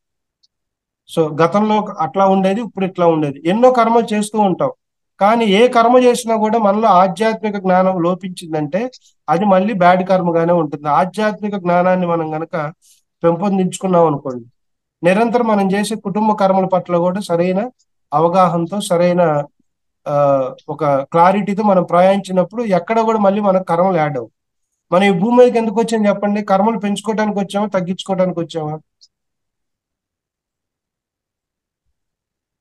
ఏమా? తగ్గించుకోవడానికి వచ్చాయండి. తగ్గించుకోవడానికి వచ్చాం. మరి తగ్గించుకోవడానికి వచ్చి ఈ మాయలో పడిపోయి ఏం చేస్తున్నాం మనకు అర్థం కాక మళ్ళీ చేసిన తప్పులే చేస్తూ మళ్ళీ ఎన్నో జన్మలు తీసుకుంటూ ఉన్నాం. గురువులందరూ చెప్పే విషయం కూడా అదే. మరి భజగోవిందుల ఆదిశంకరాచార్యులు కూడా అదే కదా, పునరపి మరణం పునరపి జననం. ఎన్నో జన్మల్లో ఈ మాయలో ఇరుక్కొని ఈ జీవాత్మ ఈ మాయలో పడిపోయి ఎన్నో కర్మలు చేస్తూ వెళ్తుంది. మరి తల్లి గర్భంలో ఉన్నప్పుడు ఆ ట్రూత్ తో కనెక్ట్ అయి ఉంటాము. ఎప్పుడైతే భూమి మీదకి ఈ భూమి మండలంలోకి ఈ దేహం పడుతుందో మళ్ళీ మనసు ఏర్పడటం, బుద్ధి ఏర్పడటం, అక్కడున్న ఆ యొక్క ఆ పరిమితమైన జ్ఞానంతోనే మళ్ళీ ఆ జీవుడు తన శరీరాన్ని వదిలేసి మళ్ళీ ఆ కర్మలన్నీ మోసుకొని మళ్ళీ పునరపి మరణం పునరపి జనం. సో కాబట్టి ప్రతి కుటుంబ వ్యవస్థలో కూడా ఆధ్యాత్మికత అనేది వెరీ వెరీ ఇంపార్టెంట్. ఆధ్యాత్మిక జ్ఞానం లేకపోతే మనం ఏ కర్మను ఎట్లా చేయాలో కూడా మనకు తెలియదు మై డియర్ ఫ్రెండ్స్. నిజమైన ఆధ్యాత్మికత, ఇప్పుడు ఒక సమస్య వచ్చింది, రియల్ గా చెప్తున్నా, ఒక సమస్య వచ్చినప్పుడు మనం తొందరపడి బయట వాళ్ళని అడుగుతాం. మన మనసు ఫాస్ట్ పనిచేస్తుంది ఆ టైంలో, అప్పుడున్న ఒత్తిడికి, అప్పుడున్న దానికి. మీరు ప్రశాంతంగా ఇంట్లో కూర్చొని ధ్యానంలో కూర్చొని ఆలోచించండి, థాట్లెస్ స్టేట్ లోకి వెళ్ళిపోండి. మీరు ఏదైతే సమస్య ఉందో ఆ సమస్యను లోపలికి పెట్టేయండి. ఖచ్చితంగా 100కు 200% సొల్యూషన్ వస్తుంది. దాన్ని ఫాలో అవ్వండి. దాన్ని ఫాలో అయినప్పుడు దాని ద్వారా అందరూ ప్రశాంతంగా ఉంటారు, ఏ గొడవలు జరగవు. నువ్వు ఏ డెసిషన్ అయితే నీ ఇన్నర్లో నుంచి వచ్చింది దాన్ని అందరూ యాక్సెప్ట్ చేస్తారు. కావాలంటే ప్రాక్టికల్ గా చేసి చూడండి ఇవన్నీ. మేము ఏం చెప్పినా కూడా మీరు నమ్మాల్సిన అవసరం లేదు, ప్రతిదాన్ని ప్రాక్టికల్ చేయండి. ఓకేనా? ఇప్పుడు మనకు ఒక సమస్య వస్తే మామయ్య ఒకలా చెబుతాడు, తండ్రి ఒకలా చెబుతాడు, అత్త ఒకలా చెప్పిద్ది. మనం ఏం చేస్తాం, ఒక్కలా చెప్పారు కదా ఇంకా నలుగురిని అడిగితే ఇంకెట్లా చెబుతారని 4 విషయాలు సేకరించి మైండ్ లో పెట్టుకొని గందరగోళం, కన్ఫ్యూజన్ అయిపోతాం. కాబట్టి కుటుంబ కర్మలో, కుటుంబ వ్యవస్థలో మనం ఎప్పుడైతే ఈ 4 గదుల్లో, మనమే కాదు మన పిల్లలకు కూడా అది అలవాటు చేయాలి. పూర్వపు రోజుల్లో ఉన్నాయి, 100 సంవత్సరాల క్రితం వెళ్తే ఎన్ని కులాలు ఉన్నా, ఎన్ని మతాలు ఉన్నా, పల్లెటూర్లు కావచ్చు, పట్టణాలు కావచ్చు, మనం అంతా ఒకటే అనే భావంతో ఉండేవాళ్ళు. వాళ్ళ ధర్మాలు వాళ్ళు పాటించేవాళ్ళు పర్సనల్ గా. కానీ బయటకు వచ్చినప్పుడు ఇప్పుడు ఆధునిక సమాజంలో ఉన్నంత కులగజ్జి ఎక్కడ అప్పట్లో లేదు. మన ఎన్ని మతాలు ఉన్నా, ఎన్ని కులాలు ఉన్నా కూడా మనమంతా ఒకటైనా కలిపిపోయేవాళ్ళు. కానీ ఈ రోజుల్లో అది లేదు. గోడలన్నీ పేర్చుకొని అందరిని మనం దూరం చేసుకుంటున్నాం, మన ఇంట్లో వాళ్ళని, బయట వాళ్ళని, అందరు. సో కాబట్టి ఏ కుటుంబంలో అయితే కుటుంబ ధర్మంలో, కుటుంబ కర్మలో ఈ సరైన 4 గదుల్లో బాల్య దశ, యవ్వన దశ, మరి సంసారము, అట్లాగే వానప్రస్థము, సన్యాసాశ్రమం, ఈ 4గిట్లో ఎప్పుడైతే మనం పరిపూర్ణమైన సాధనతో, ఆధ్యాత్మిక విజ్ఞానంతో ఉంటామో ఆ కుటుంబంలో చేసేటువంటి ప్రతి కర్మ కూడా దైవ కర్మగా మారి అకర్ముడుగా, అంటే ముక్తి మోక్షం వైపు వాళ్ళు ప్రయాణం చేయడం జరుగుతుంది. ఇది గతంలో ఉంది. మన ఋషుల సంస్కృతి, గురువుల సంస్కృతి కాలాల్లో ఇవన్నీ ఉన్నాయి, ఇప్పుడు లేవు. అప్పట్లో మనం వాటిని గురుకులాలు అనేవాళ్ళం. గురుకులాలు కూడా కాదు, ఇంకో పేరు ఉండేది, తర్వాత గురుకులాలు అన్నారు, ఇప్పుడు స్కూల్స్, కాలేజెస్ అంటున్నాం. ఏముంది ఈరోజు విద్యా వ్యవస్థలో? ఎక్కడున్నాయి మానవతా విలువలు? ఏం నేర్పుతున్నారు కాలేజెస్ లో? ఒకసారి యాజ్ ఎ పేరెంట్ గా మీరు కూడా క్వశ్చన్ చేయండి. మనం ఏ కాడికి పిల్లలు, ఎందుకంటే పిల్లల భవిష్యత్తు వెరీ వెరీ ఇంపార్టెంట్. మనం వచ్చాం ఈ మార్గంలోకి, కొంత తెలుసుకుంటాం. వాళ్ళు ఇప్పుడు వాళ్ళ లైఫ్ స్టార్ట్ అయింది. అన్నిటితో పాటు దీన్ని కూడా వాళ్ళకి ఇస్తే వాళ్ళు ఎక్కడా కూడా వాళ్ళు ఒక డీవియేషన్ ఉండదు వాళ్ళల్లో. అర్థమైందా?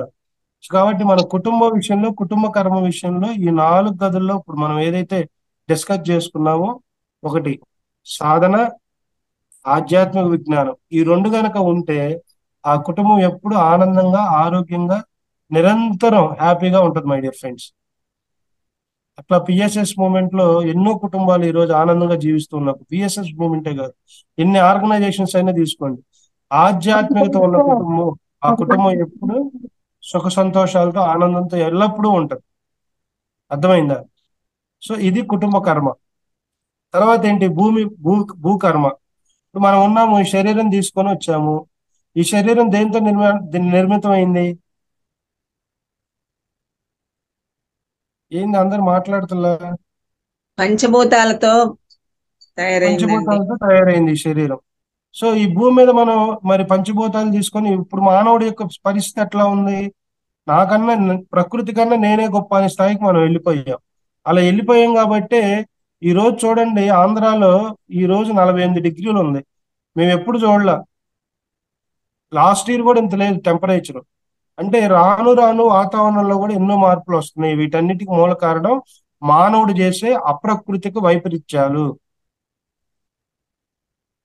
అర్థమైందా? మనం ఈ భూమి మీద చేసే కర్మల ద్వారా అర్థం చేసుకోండి. భూకర్మ అంటే మానవుడు ఈ భూమి మీద ఉన్నప్పుడు మన ప్రకృతి నియమాలకు అనుగుణంగా జీవిస్తూ ఎప్పుడైతే మన జీవన విధానాన్ని మనం ప్రారంభిస్తామో, అర్థమైందా, అప్పుడు మన భూమి మీద మనం జన్మ తీసుకున్నందుకు మనకు ఒక సఫలీకృతమైన ఆ ఇది ఉంటది. మనం ఏం చేస్తున్నాం? ఏం చేయట్లా. ఉన్న చెట్టును పీకేస్తున్నాం. ఆ రకరకాల ప్లాస్టిక్ వ్యవస్థను డెవలప్ చేసాం. ఇవన్నీ కూడా ఇది గ్రూప్ కర్మ అంటారు. అరే నేను మంచిగున్నా కదా, నేను ఆ కర్మ చేయలేదు కదా, నేను రోజు చెట్లు నీళ్లు పోసాను, తర్వాత మా ఇంటి ముందు మొక్కలు నాటాను, మా ఇవన్నీ ఈ గ్రూప్ కర్మలోకి వచ్చేసరికి మంచోడు కూడా దీన్ని అనుభవించాల్సిందే. అర్థమైందా? అందుకని మనం ఈ భూమి మీద జన్మ తీసుకున్నాం కాబట్టి ప్రకృతి నియమాలు మనం 10 మందికి చేయాలి. అరే మనం కూడా ప్రకృతి నుంచి వచ్చాం, ప్రకృతిలో ఒక భాగం మనం. అర్థమైందా? మనకన్నా ప్రకృతే గొప్ప. మనకు ప్రకృతి ఫస్ట్ అమ్మ, తర్వాత మన కన్న తల్లి మన అమ్మ అని మనం 10 మందికి మోటివేట్ చేయాలి.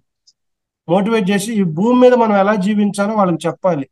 వనరులను కాపాడుకోవాలి. మెయిన్ వనరులు. మన వనరులు అన్నింటినీ వృధా చేస్తున్నాం, కాలాన్ని వృధా చేస్తున్నాం. అర్థమైందా?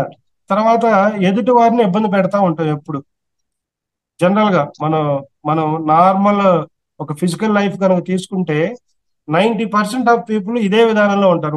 వనరులను పాడు చేయటం. అంటే చూడండి, రకరకాల ఇండస్ట్రీస్ వస్తున్నాయి. ఇండస్ట్రీస్ వచ్చినప్పుడు గవర్నమెంట్కి తెలుసు, అందరికి తెలుసు. అర్థమైందా? ప్రతి వ్యక్తికి తెలుసు అది వస్తే ఇంత నాశనం అయిపోద్దని. కానీ ఎవరు ఆపుతున్నారు? ఎవరు ఆపట్లా. అర్థమైందా?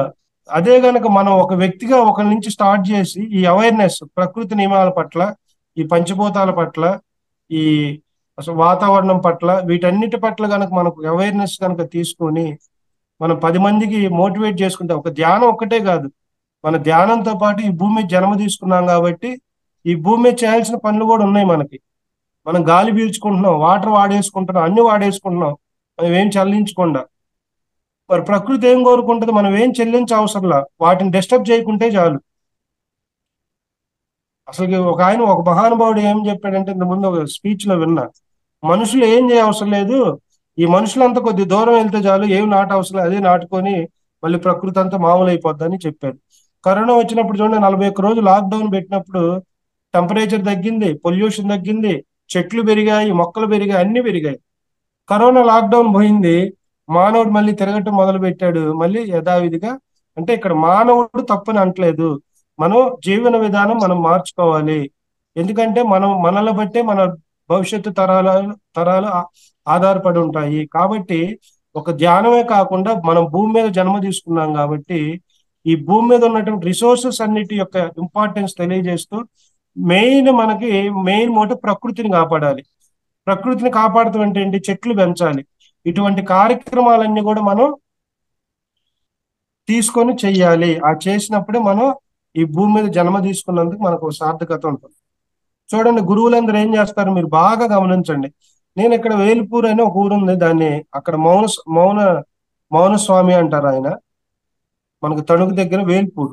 ఆయన రమణ మహర్షి ఫాలో అయ్యారు. రమణ మహర్షి లాగే 5 సంవత్సరాల వయసులో ఒక చిన్న పుస్తకం చదివి, అక్కడే నిన్ను నువ్వు తెలుసుకొని బుక్ చదివి 5 సంవత్సరాల వయసులోనే అక్కడ చదివిన చాటే గోచి కట్టుకొని అలా ఉండిపోయాడు. ఇప్పటికి ఆయనకి 80 సంవత్సరాలు గురువు గారికి. అక్కడ బయట బోర్డు రాసి ఉంటుంది, ఉత్తి చేతులతో రండి, వివేకవంతులే వెళ్ళండి అని. అక్కడంతా జరిగే ధ్యానం, ఇంక వేరేది ఏమి ఉండదు. నాకు ఎప్పుడైనా మనసులో రిక్వైర్మెంట్ ఉన్నప్పుడు నేను అక్కడికి వెళ్తా. వెళ్ళి ఒక 5 రోజులు ముందుగా లెటర్ రాయాలి.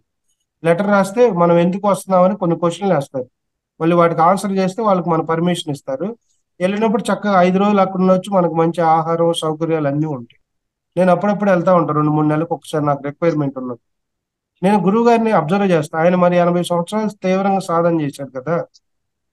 ఉదయాన్నే 5 గంటలు లెగుస్తాడు. చూడండి, కాలం వృధా చేయకూడదు అన్నదానికి గురువే మనకి నిదర్శనం. పత్రి సార్ కూడా అంతే.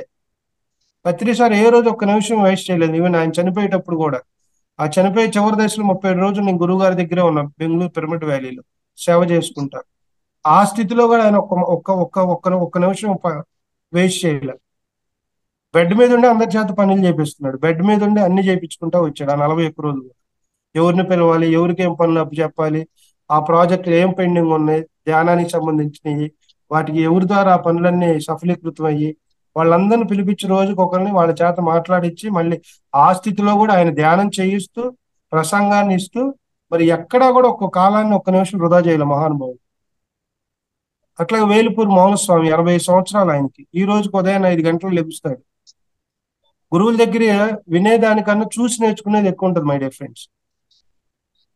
5ంటికి లెగుస్తాడు, 11 దాకా సాధనలో ఉంటారు. ఆయనతో పాటు అందరం సాధనలో ఉంటాం. ఆయన కళ్ళు తెరవగానే అందరూ ఆటోమేటిక్ గా కళ్ళు తెరిచేస్తాం. అక్కడ మాటలు కూడా ఏమి ఉండవు. ఆ వైబ్రేషన్స్ అక్కడ అలా పనిచేస్తూ ఉంటాయి.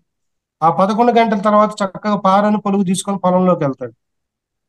అక్కడ 1 రూపీ కూడా డొనేషన్ తీసుకోరు. ఆయనకు వాళ్ళ తల్లిదండ్రులు ఒక 5 ఎకరాల పొలం ఇచ్చారు. ఒక 2 ఎకరాలనేమో వరి పండిస్తాడు, ఒక ఎకరం అర ఎకరంలోనే కూరగాయలు పండిస్తాడు, ఒక గోశాల ఉంటది. ఒక పౌర్ణమికి రోజు ప్రతి నెల అన్నదానానికి ఎవరన్నా ఇస్తే యాక్సెప్ట్ చేస్తారు. ఈ గురువు గారు చేసే పని ఏంటి? ఈ 11 గంటల నుంచి మధ్యాహ్నం 3 గంటల వరకు పని చేస్తాడు. మురికాలలో దిగుతాడు, క్లీన్ చేస్తాడు.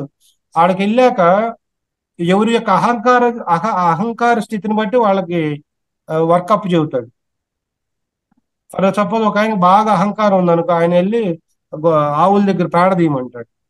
ఆయన ప్రమేయం లేకుండా ఏది ఆశ్రమ వాతావరణం మనం నేర్చుకోవాల్సింది. మనం ఎందుకు ఆశ్రమాలకు వెళ్తామంటే అక్కడ ఉన్న విషయాలన్నీ స్వీకరించి ఆ జీవన విధానం అంతా నేర్చుకుని మన ఇంట్లో మనం ఇంప్లిమెంట్ చేయాలి, మన పిల్లలకు మనం ఇంప్లిమెంట్ చేయాలి. అర్థమైందా? సో అలా 3 వాటికి పని చేస్తాడు. మళ్ళీ 3 ఖాళీగా ఉంటాడు. మధ్యలో ఒక రొట్టె తినేది ఆయన, ఒక రొట్టె ఇంత కర్రీ తిని లెగుస్తాడు. మళ్ళీ 3 కాడి నుంచి 5 వరకు క్వశ్చన్ అండ్ ఆన్సర్స్. ఎవరో ఒకరు వస్తారు, ఒక పలక ఉంటుంది, ఆ పలక మీద రాసిస్తే దానికి సంబంధించినవన్నీ కూడా మళ్ళీ ఆయన చక్కగా ఆ పలక మీద ఆన్సర్లు ఇస్తాడు 5 గంటల వరకు. మళ్ళీ 5ంటికి వెళ్ళి స్నానం చేసి 6 to 9 వరకు మళ్ళీ నైట్ మెడిటేషన్ ఉంటుంది. 9 గంటలకు వస్తాడు, మళ్ళీ అందరితో భోంచేస్తాడు. మళ్ళీ తర్వాత మళ్ళీ ధ్యానంలో కూర్చుంటాడు. ఆ ధ్యానం కూడా ఎట్లా ఉంటది? ఓ పక్క పెద్ద హాల్ ఉంటది, ఓ పక్కనేమో జెంట్స్ లేడీస్. ఆయన లేచినప్పుడు మనం ఆటోమేటిక్ లెగుస్తాం. మనల్ని వచ్చే ఊరు లేప అవసరం లేదు. ఎంత కుంభకరుడు అయినా సరే ఆ హాల్లో పడుకుంటే ఆయన లేవగానే అందరం లేవవలసి.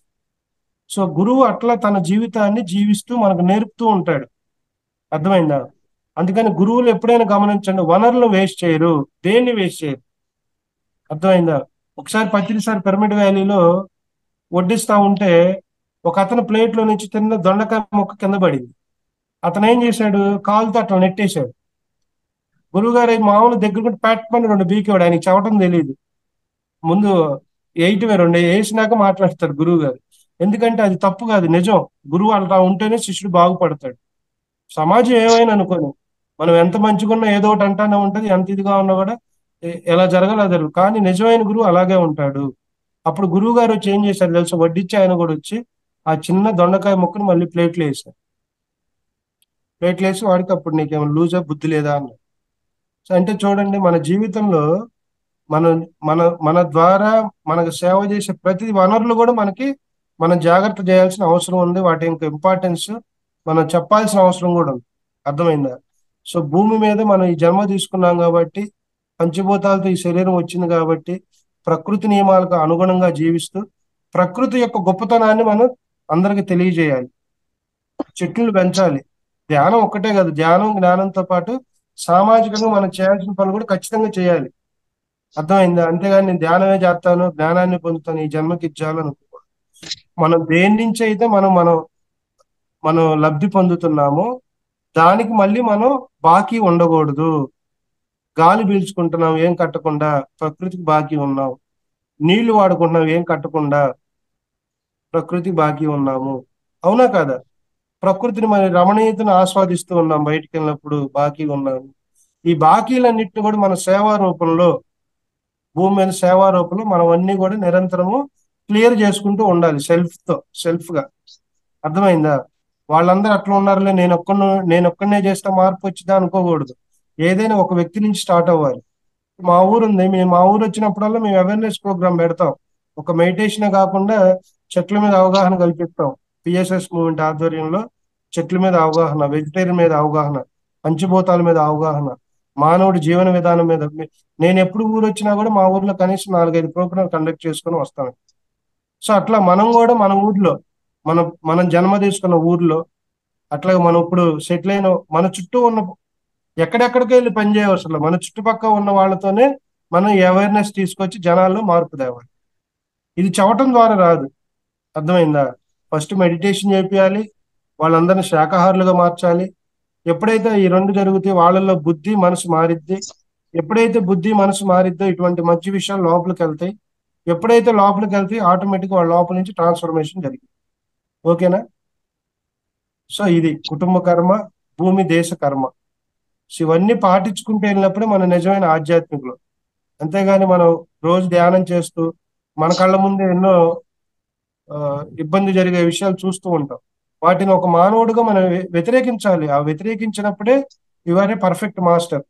మనకెందుకు ఏదో కార్యకారణ సంబంధం ఉంది కదా అని మనం సైలెంట్ గా కూర్చున్నాం అనుకో, అది తప్పు. కార్యకారణ సంబంధం ఆ కాన్సెప్ట్ వేరు.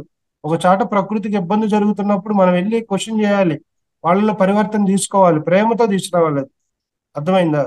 సో ఇవన్నీ ఎప్పుడైతే చేసుకుంటూ వెళ్తామో మన ఈ భూమి మీద జన్మ తీసుకున్నందుకు మనకు ఒక సార్థకత ఉంటుంది. అసలు యాక్చువల్గా ఇది కొత్త టాపిక్, నేను ఎప్పుడు వినలా. మేడం పొద్దున్న చెప్పారు ధ్యానంలో కూర్చున్నా ఏం చెప్పాలా అని.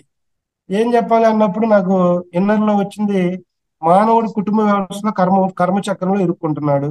పాత రోజుల్లో ఇరుక్కోలే. అందరూ కుటుంబ వ్యవస్థలో ఉంటూనే 10-15 మంది పిల్లల్ని కని వాళ్ళని మంచిగా పోషించి వాళ్ళ జీవితాన్ని మరి ముక్తి మోక్షం వైపు తీసుకెళ్లేవాళ్ళు. సో అట్లా కంపారిజన్ వచ్చేసింది నాకు ఇన్నర్లో. సో దాన్ని వివరించాం. బాల్య దశ, మరి సంసారంలో ఎలా ఉండేవాళ్ళు, వానప్రస్థ ఆశ్రమంలో ఎలా ఉండేవాళ్ళు, అది కుటుంబ వ్యవస్థ, ఆ 4 గదులు. సో అది ఇప్పుడు లేదు. సో అట్లాగ వచ్చిన కాన్సెప్ట్ ఇది. ఓకేనా? సో ఇది మీ అందరికీ అర్థమైందని అనుకుంటున్నాను. Thank you. ఏమైనా క్వశ్చన్స్ ఉంటే అడగండి. చాలా చక్కగా వివరించారు సార్. అవును, ఎప్పుడు వినలేదు ఇదైతే నేను కూడా. చాలా బాగా చెప్పారు. అప్పటికప్పుడు అనుకున్నా కూడా చూడండి, ధ్యానం చేస్తుంటే సార్కి అలా లోపల నుంచి వచ్చేసింది మొత్తం సమాచారం అంతా. చూసా అసలు ఏంటిది అద్భుతం చూడండి. ఈ పత్రిసారి కాన్సెప్ట్లు కదా, అవును. ఏంటిది కొత్తగా ఉందని దీని మీద అసలు ఏమైనా బుక్ ఉందా అని అప్పటికప్పుడు ఇందాక మేడం గారు కాల్ చేస్తే ఏమి దొరకలా నాకు మ్యాటర్. సో ఎలా చెప్పాలి, టాపిక్ మనం న్యాయం చేయాలి, ఎక్కడ డీవియేట్ చేయకూడదని కళ్ళు మూసుకుంటే నాకు పాస్ట్ లో ఎందుకు మానవుడి జీవితాన్ని అంత అద్భుతంగా జీవించి ఆధ్యాత్మికంగా వాళ్ళు ముక్తి మోక్షాన్ని పొందారు, ఇప్పుడున్న ఈ కలియుగంలో మనం ఎందుకు అలా కంపారిజన్ ఒకటి వచ్చేసింది. తర్వాత భూమి కర్మ అంటే ఏంటి, మనం పంచభూతాలతో ప్రకృతితో మనం ఈ భూమి మీద ఈ జన్మ తీసుకున్నాం కాబట్టి ఇప్పుడు మనం ఎలా జీవిస్తున్నాం, ఎలా జీవిస్తూ మనం 10 మందిలో ఆ యొక్క మార్పును తీసుకురావాలి. మనం వాడుకున్న ప్రతి దాని పట్ల మనం కృతజ్ఞతా భావంతో ఉంటూ ఎప్పుడైతే వాటిని సేవ్ చేసే మార్గంలో మనం ప్రయాణిస్తూ ఉంటామో ఆ వాటి యొక్క ఆ అంటారు కదా, అరే నువ్వు గతంలో వాడి దగ్గర నువ్వు లబ్ధి పొందావు, దాన్ని తీర్చుకోకపోతే మళ్ళీ ఇంకో జన్మ ఉంటుందని మనం అంటూ ఉంటాం కదా. సో మనం ఇవి కూడా వాటిలో క్యాలిక్యులేటెడ్ పాయింట్స్. కాబట్టి మన జీవన విధానాన్ని మనం ఇలా ఎప్పుడైతే ముందుకు తీసుకెళ్ళి మనం తెలుసుకుంది, అది ఒక చెడ్డవాడు నోరు విప్పపైన ఏం కాదండి, ఒక మంచివాడు నోరు విప్పకపోతే సమాజానికి చేటు వస్తుంది. కాబట్టి మనం అందరం చేయాలి, ఏది మానుకో అవసరంలా. అర్థమైందా? కుటుంబ ధర్మాలు పాటిస్తూ ధ్యానం చేసుకుంటూ ఆధ్యాత్మికంగా ఎదుగుతూ ప్రకృతి పరంగా కూడా మనం కొన్ని పనులు చేసుకుంటూ వెళ్ళాలి. చేసుకున్నప్పుడే భావితరాలు రాబోయే రోజులు కూడా సుభిక్షంగా ఉంటాయి. అర్థమైందా? ఆల్రెడీ సగం నాశనం అయిపోయింది నేచర్, ఇంకేం లేదు. రాబోయే రోజులు చాలా దారుణంగా ఉంటాయి, రియల్ గా దారుణంగా ఉంటాయి. మనం ఎంత నాన్ వెజ్ శాకాహార ర్యాలీలు మనం పెడుతున్నప్పటికీ మనుషుల్లో మార్పు రావాలి. ఆ మార్పు వచ్చేటట్టు మనం మోటివేట్ చేయాలి జనాన్ని, చెట్ల గురించి అవగాహన కలిగేయాలి. అలా కలిగించినప్పుడే మన భూ సమతుల్యత సరైన విధానంలో ఉంటుంది. లేదంటే ఎప్పుడు ఏ వైపరీత్యాలు వస్తాయి ఎవరికి తెలియదు. ఆంధ్ర వాళ్ళేగా మీరంతా, అంతా ఆంధ్ర వాళ్ళే. ఎట్లుంది టెంపరేచరు ఎప్పుడైనా చాలా ఎక్కువ. చూసారా? ఈ సెప్టెంబర్ లో స్ప్రింగ్ సీజన్ లో చక్కటి వర్షాలతో పూలు పూసి మంచి ఆహ్లాదకరంగా ఉండే టైం ఇది. అలాంటిది వేడి వేడి సమ్మర్ కన్నా ఎక్కువైంది వేడి. ఇంతకుముందు దారుణంగా ఉందండి. ఏప్రిల్లో మా ఇంట్లో ఏసీలు ఉన్నాయి. ఏప్రిల్లో మేము 25 పెడితే చలిగా, ఏప్రిల్ మేలో 25 పెడితే కూల్ అయిపోయింది మొత్తం. ఇప్పుడు 21 పెట్టినా కూడా హీట్ ఇంకా వస్తానే ఉంది. అంటే చూడండి ప్రకృతిలో ఎన్ని మార్పులు వస్తున్నాయి. దానికి అనుగుణంగా మన శరీరాన్ని కూడా మనం తయారు చేసుకోవాలి. అర్థమైందా? బయట ఉన్న వాతావరణాన్ని బట్టి మన శరీరాన్ని కూడా సిద్ధం చేసుకోవాలి. ఏం తినాలి, ఆ టైంలో ఏం తినకూడదు. అలా చేసుకోగలిగితేనే రాబోయే రోజుల్లో మనం ఎటువంటి పరిస్థితులైనా ఎదుర్కోగలం. ఓకేనా? Thank you. ఏమైనా డౌట్స్ ఉంటే అడగండి. చాలా థ్యాంక్ యూ సార్. టాపిక్ చాలా బాగుందండి. మీరన్నట్టుగా మనందరం తెలుసుకుంటే కాదు, పాఠశాలలో పిల్లలు, విద్యార్థులు వీళ్ళందరూ తెలుసుకుంటే ఇంకా అవేర్నెస్ ఎక్కువ పెరుగుతుందండి వాళ్ళలో. ఎస్ ఏ, మేడం. చాలా అసలు బయట అంటే ఇప్పుడు లోపల అంతర్గతంగా కాకుండా బహిర్గతంగా ఉన్న వాళ్ళు అదే ఈ అలవాట్లకి వాటికి ఎక్కువ లోనవుతున్నారు బాగా, చెడ్డ అలవాట్లు. అవును అది మేడం. అదంతా పోతేనే ఆకర్షణీయంగా ఉన్నవన్నీనే కరెక్ట్ అనుకోవడం అనేది తప్పు కదా. ఇంకోటి ఆ ఏంటంటే విషయం వాళ్ళు మీరు తెలుసుకోవాలి. మీకు ఇంకో విషయం ఏంటంటే ఇంట్లో పిల్లలు ఉన్నప్పుడు మీరు సీరియల్స్ చూడొద్దు దయచేసి.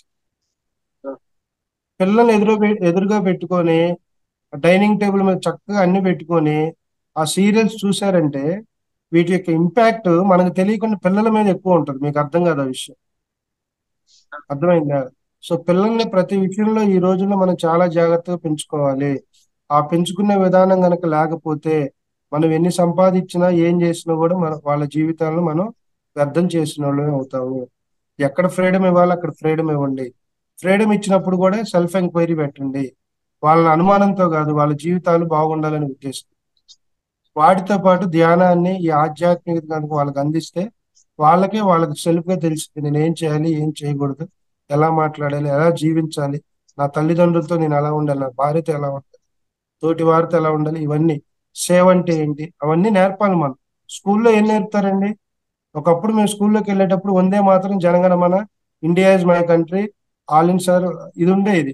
ఇవాళ స్కూల్లోకి వెళ్లకుండా అమ్మ డైరీ మీద సంతకం పెట్టిందా లేదా, సంతకం పెడితే లోపలికి పంపించు, సంతకం పెట్టకపోతే ఇంటికి ఫోన్ చేయటం. ఇదా విద్యా వ్యవస్థ. నేను 14 సంవత్సరాలు ఆర్ఐగా పనిచేస్తాను కాలేజీలో బెంగళూరు. ఎన్నో మార్పులు, ఇది పేరెంట్ నుంచి వాళ్ళలో మార్పు తీసుకురావాలి. విద్యా వ్యవస్థలు కూడా మారాలి. ఆ మార్పు రావాలంటే ఆ డిమాండింగ్ అంతా పేరెంట్ నుంచి ఉండాలి. ఈ రోజు కర్ణాటకలో ప్రతిరోజు గంట ధ్యానం చేపేయాలని జీవో పాస్ చేసింది గవర్నమెంట్. ఏ స్కూల్లో అయితే గంట ధ్యానం చెప్పారో ఆ స్కూల్ని స్కూల్ లైసెన్స్ కూడా తీసేస్తుంది. అది ఎక్కడి నుంచి వచ్చింది? తల్లిదండ్రుల నుంచి వచ్చింది. అర్థమైందా? మనోడి స్కూల్లో ఎంత లగ్జరీగా ఉంటున్నారు. ఏసీలో క్లాస్ రూమ్స్ లో ఏసీ ఉందా? బాత్రూమ్స్ లో కూడా ఏసీ ఉందా? క్లాస్ రూమ్ లో ఏసీ ఉంటేనేమో మామూలు స్కూలు, క్లాస్ రూమ్ హాస్టల్లో ఏసీ ఉంటేనేమో మంచి స్కూల్, అంటే ఒక రకమైన స్టాండర్డ్స్. బాత్రూమ్ లో ఏసీ ఉంటే ఇంటర్నేషనల్ స్కూల్. అంతే. ఇలా అయిపోయింది ఈరోజు విద్యా వ్యవస్థ. ఇది విమర్శించడం కాదు. మనం విద్యా వ్యవస్థలో మనం ఎన్నో లక్షలు కట్టి పిల్లల్ని జాయిన్ చేస్తున్నాం కాబట్టి మనం అందరం కూడా పాపం వాళ్ళకి తెలియదు, మేనేజ్మెంట్ కి రిజల్ట్ ఓరియంటెడ్ గానే పనిచేస్తూ ఉంటారు.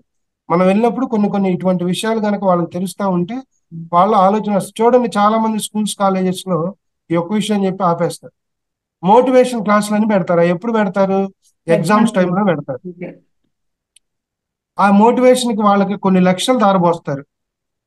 అది ఎంతసేపు ఉంటుంది? మోటివేషన్ గంట ఉంటుంది. ఈ గంట ఏం చేస్తాడు? ఈ మోటివేషన్ స్పీకర్ రకరకాల మాటలతో ఎమోషనల్ గా వాళ్ళని ఏడిపిస్తాడు. ఆ యొక్క ఎమోషన్ ఎంతసేపు ఉంటుంది వాళ్ళల్లో?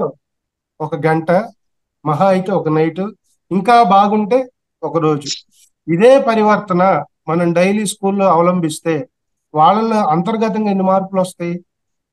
మోటివేషన్ స్పీకర్లో కూడా దుఃఖం ఉంటది. వాళ్ళు చెప్తారు, అది వాళ్ళ యొక్క ప్రొఫెషన్ కాబట్టి చెబుతారు. అదే ఈ ధ్యానాన్ని, జ్ఞానాన్ని గనక పిల్లవాడికి వాళ్ళందరికి ఇస్తే వాళ్ళలో సెల్ఫ్ ట్రాన్స్ఫర్మేషన్ రావాలి. మాటల ద్వారా ఎప్పుడు మోటివేషన్ ద్వారా మార్పు రాదు. అది తాత్కాలికమే. అది 2-3 రోజులు పనిచేసిద్ది, కొద్ది మందిలోనే అది పనిచేసిద్ది. అర్థమైందా? ఎప్పుడైతే ప్రతి వ్యక్తికి మనం ధ్యానాన్ని అందిస్తామో ధ్యానం ద్వారా ఏమవుతుంది? బుద్ధి మనసు మారుతున్నాయి. ఎప్పుడైతే బుద్ధి మనసు సరైన మార్గంలోకి వస్తాయో ఆటోమేటిక్ గా ఆ మనిషిలో పర్సనాలిటీ డెవలప్మెంట్ కూడా పెరిగింది. అది రియల్ పర్సనాలిటీ డెవలప్మెంట్ ప్రోగ్రామ్ అంటే. మోటివేషన్ అంటే పర్సనాలిటీ డెవలప్మెంట్ కాదు, రియల్ గా చేంజెస్ రావాలి, లోపల నుంచి చేంజెస్ రావాలి. అది రియల్ పర్సనాలిటీ డెవలప్మెంట్. ఓకేనా? Okay friends, thank you. మీకు ఏమైనా డౌట్స్ ఉంటే అడగాల్సిన కోరుకుంటున్నాను. మోటివేషనల్ క్లాస్ పెట్టే బదులు రోజు పాఠాలతో పాటు ఒక్క 10 నిమిషాలు అలా వాళ్ళకి అవేర్నెస్ కలిగిస్తే చాలు సార్. అవునమ్మా, అవును. థ్యాంక్ యూ సార్, చక్కగా ఉందండి. కర్మల గురించి తెలుసుకున్నాం మేము. Thank you madam. డౌట్స్ ఉంటే అడగండి ఏమన్నా. మాట్లాడండి అమ్మా, అడగండి సార్. జగదీష్ మాట్లాడండి మేడం. వినపడడం లేదు. అమ్మా మీ మాట వినపడతలా, మీరు అన్మ్యూట్ చేసుకున్నారు కానీ మీ వాయిస్ వినపడతలా. ఇప్పుడు వినిపిస్తుందండి. ఇప్పుడు వినపడుతుంది. అదేనండి, మీరు బాగా చెప్పారు, చాలా బాగుంది. కర్మల గురించి కానీ, కుటుంబ వ్యవస్థ గురించి కానీ, బాల్యం, యవ్వనం, వానప్రస్థాశ్రమం, సన్యాసాశ్రమం బాగానే చెప్పారు.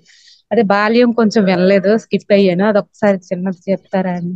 ఏం లేదమ్మా, పూర్వపు రోజుల్లో బాల్య దశలో ఎలా ఉండేదంటే ప్రతి తల్లిదండ్రులు ఆధ్యాత్మికంగా ఉండేవాళ్ళు.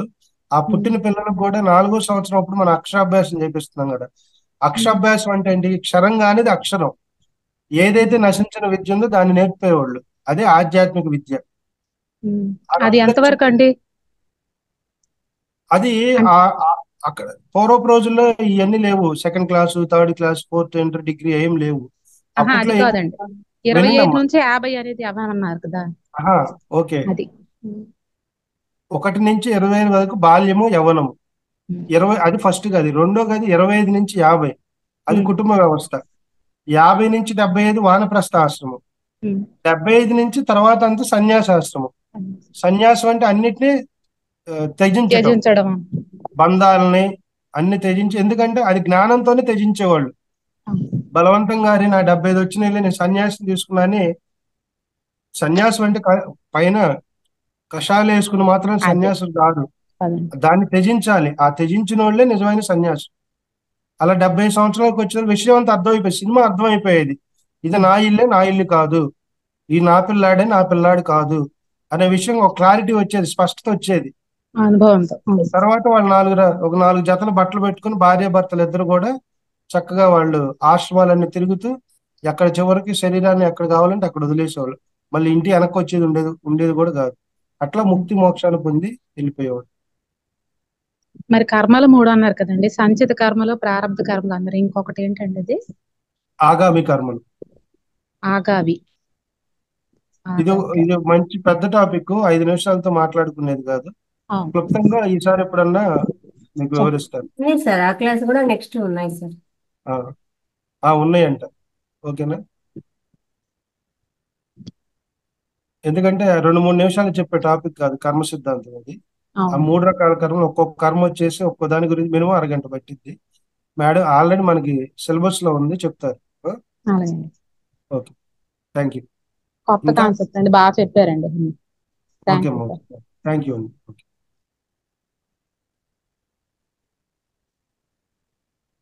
ఇంకెవరున్నారు? ఏమైనా ఉన్నాయా డౌట్స్? అన్ని వీడియోస్ ఆఫ్ చేసుకుంటారు సార్, ఏం మాట్లాడాలి? వీడియోస్ ఆన్ చేసుకుంటారు. ఎందుకంటే ఇప్పుడు చూడండి, స్కూల్లో పిల్లాడు టీచర్ ముందు కూర్చుంటేనే కదా వాడు వింటున్నాడో లేదో తెలిసేది. అంటే ఇక్కడ మేమేది టీచర్లు, మీరు స్టూడెంట్స్ అని కాదు. అట్లీస్ట్ మీరు ధ్యానం చేసేటప్పుడు మీరు ఎలా కూర్చున్నారో కూడా మాకు అర్థం కావట్లేదు. కనీసం సరి చేయటానికి కొంతమంది సోఫాలు పడుకుంటున్నారు, కొంతమంది పడుకొని ధ్యానం చేస్తారు. మొన్న ఒక ఆయన వీడియో ఆన్ చేయగానే పడుకొని ధ్యానం చేస్తారు. ఎవరు చేయాలి పడుకొని ధ్యానం? అసలు పడుకొని ధ్యానం చేయకూడదు. ఎవరన్నా చెప్తే వాళ్ళ నెంబర్ నాకు ఇవ్వండి. పడుకొని చేసే ధ్యానం కాదు తల్లి. ఎవరన్నా మరీ బెడ్ రిట్రీట్ అయిపోయి కూర్చోలేకుండా అలా చేస్తే పడుకోమని ఒక ఆప్షన్ ఇస్తాం, కానీ పడుకోని ఎట్లా పడితే అట్లా చేయకూడదు ధ్యానం. అర్థమైందా? ప్రతిరోజు ఒకే ప్లేస్ లో కూర్చోండి, ప్లేస్లు మారొద్దు. అలా కూర్చున్నప్పుడే మనకి ఆ ఆసన సిద్ధి అంటారు. ఆసన సిద్ధి రావాలంటే ఒకే ప్లేస్ లో కంటిన్యూ చేయండి 41 రోజులు. ఒకరోజు వంట రూమ్ లో, ఒకరోజు బెడ్రూమ్ లో, ఒకరోజు పంచలో. ఇలా చేయొద్దు. ఒక సాధన అంటే, ఆధ్యాత్మిక సాధన అంటే అంత ఆషామాషి కాదు. అర్థమైంది? ఈజీగా తీసుకోండి, కానీ ఈజీగా తీసుకోవద్దు. 2 ఈజీగా తీసుకోండి, బాగా కుదిరిద్దని ఈజీగా తీసుకోండి, కానీ ఈజీగా తీసుకోవద్దు. మరి అంత చిన్న విషయం కాదు, ఎంతో మనం అదృష్టం చేసుకుంటే గానీ ఇలాంటి క్లాసులు కానీ ఇవన్నీ దొరకవు మనకు. దాన్ని ఏదో లేదు వాళ్ళు చెప్తా ఉన్నారు మనం వింటానంలే అనుకోకూడదు అనమాట. దాని నుంచి మనం లబ్ధి పొందాలి, దాన్ని మనము అనుభవించాలి. ఆ రకంగా ఎలా చేయాలి నేర్చుకోవాలి, ఆచరణ చేయాలి. ఇప్పుడు నేనున్నాను, నాకు కొన్ని విషయాలు తెలుసు. ఆ విషయాలు నాకు తెలిస్తేనే మాట్లాడాలి క్లాసులో. తెలియకుండా 2 మాటలు అక్కడ 2 మాటలు ఎక్కడ చెప్పి మనం చెప్పకూడదు. నాకు ఏదైతే తెలుసో దాని మీద స్పష్టత ఉంటేనే నేను మాట్లాడాలి. లేదనుకోండి, ఎంతవరకు స్పష్టత ఉందో అంతవరకే మనం మాట్లాడాలి. అట్లా మనం ప్రతి విషయంలో, ఎందుకంటే ఈ విషయం ఎందుకు చదువుతున్నా అంటే మీరు మాస్టర్లే. ఒక 41 రోజులు క్లాస్ అయ్యాక మీకు కొంత అవగాహన వస్తుంది ప్రతి దాని మీద, మీరు మాట్లాడే శక్తి వస్తుంది. మనం ఎప్పుడైనా ఒక టాపిక్ ఎన్నుకున్నాం అనుకోండి, దాన్ని మనం బాగా శోధించి దాని మీద సాధన చేసి దానిలో ఉన్న యథార్థమైన దాన్ని 10 మందికి ఉపయోగపడేలాగా మనం దాన్ని చిత్రీకరించి అప్పుడు మనం మౌత్ ఓపెన్ చేయాలి. ఎందుకంటే నాలెడ్జ్ ఈజ్ డివైడ్, జ్ఞానం భగవంతుడు లాంటిది. మనం ఎలా చెప్తే అలా చెప్పకూడదు, అర్థమైందా? కాబట్టి మీరు కూడా మేము చెప్పే విషయాలన్నీ వినండి, దాని మీద ప్రాక్టికల్ చేయండి. ఏ డౌట్ ఉన్నా అడగండి, మొహమాట పడవద్దు. అరే ఏమన్నా అనుకుంటారేమో అలా ఎప్పుడు అనుకోవద్దు, ఏం అనుకోవటం ఉండదు. తెలిస్తే తెలిసిందని చెబుతా, లేదంటే ఇంకో మాస్టర్ వస్తారమ్మా అని చెప్తాం అంతే. కానీ మనసులో డౌట్స్ పెట్టుకొని సాధన చెయ్యదు. ఓకేనా? ప్రతి విషయాన్ని అడగండి, అడగటం నేర్చుకోండి, అర్థమైందా? అడిగితేనే సబ్జెక్ట్ ఎక్కువ వస్తుంది, అడగపోతే చెప్పేది లిమిట్, అడిగితే చెప్పేది అపరిమితం, దానికి హద్దు ఉండదు, అర్థమైందా? అందుకని ఒక క్వశ్చన్ అనేది 10 మందికి ఆన్సర్ అయ్యి గుర్తుపెట్టుకోండి మైండ్. ఒక క్వశ్చన్ అనేది సెషన్ లో ఉన్న వాళ్ళందరికీ ఆన్సర్ అయిపోతుంది. ఇంకా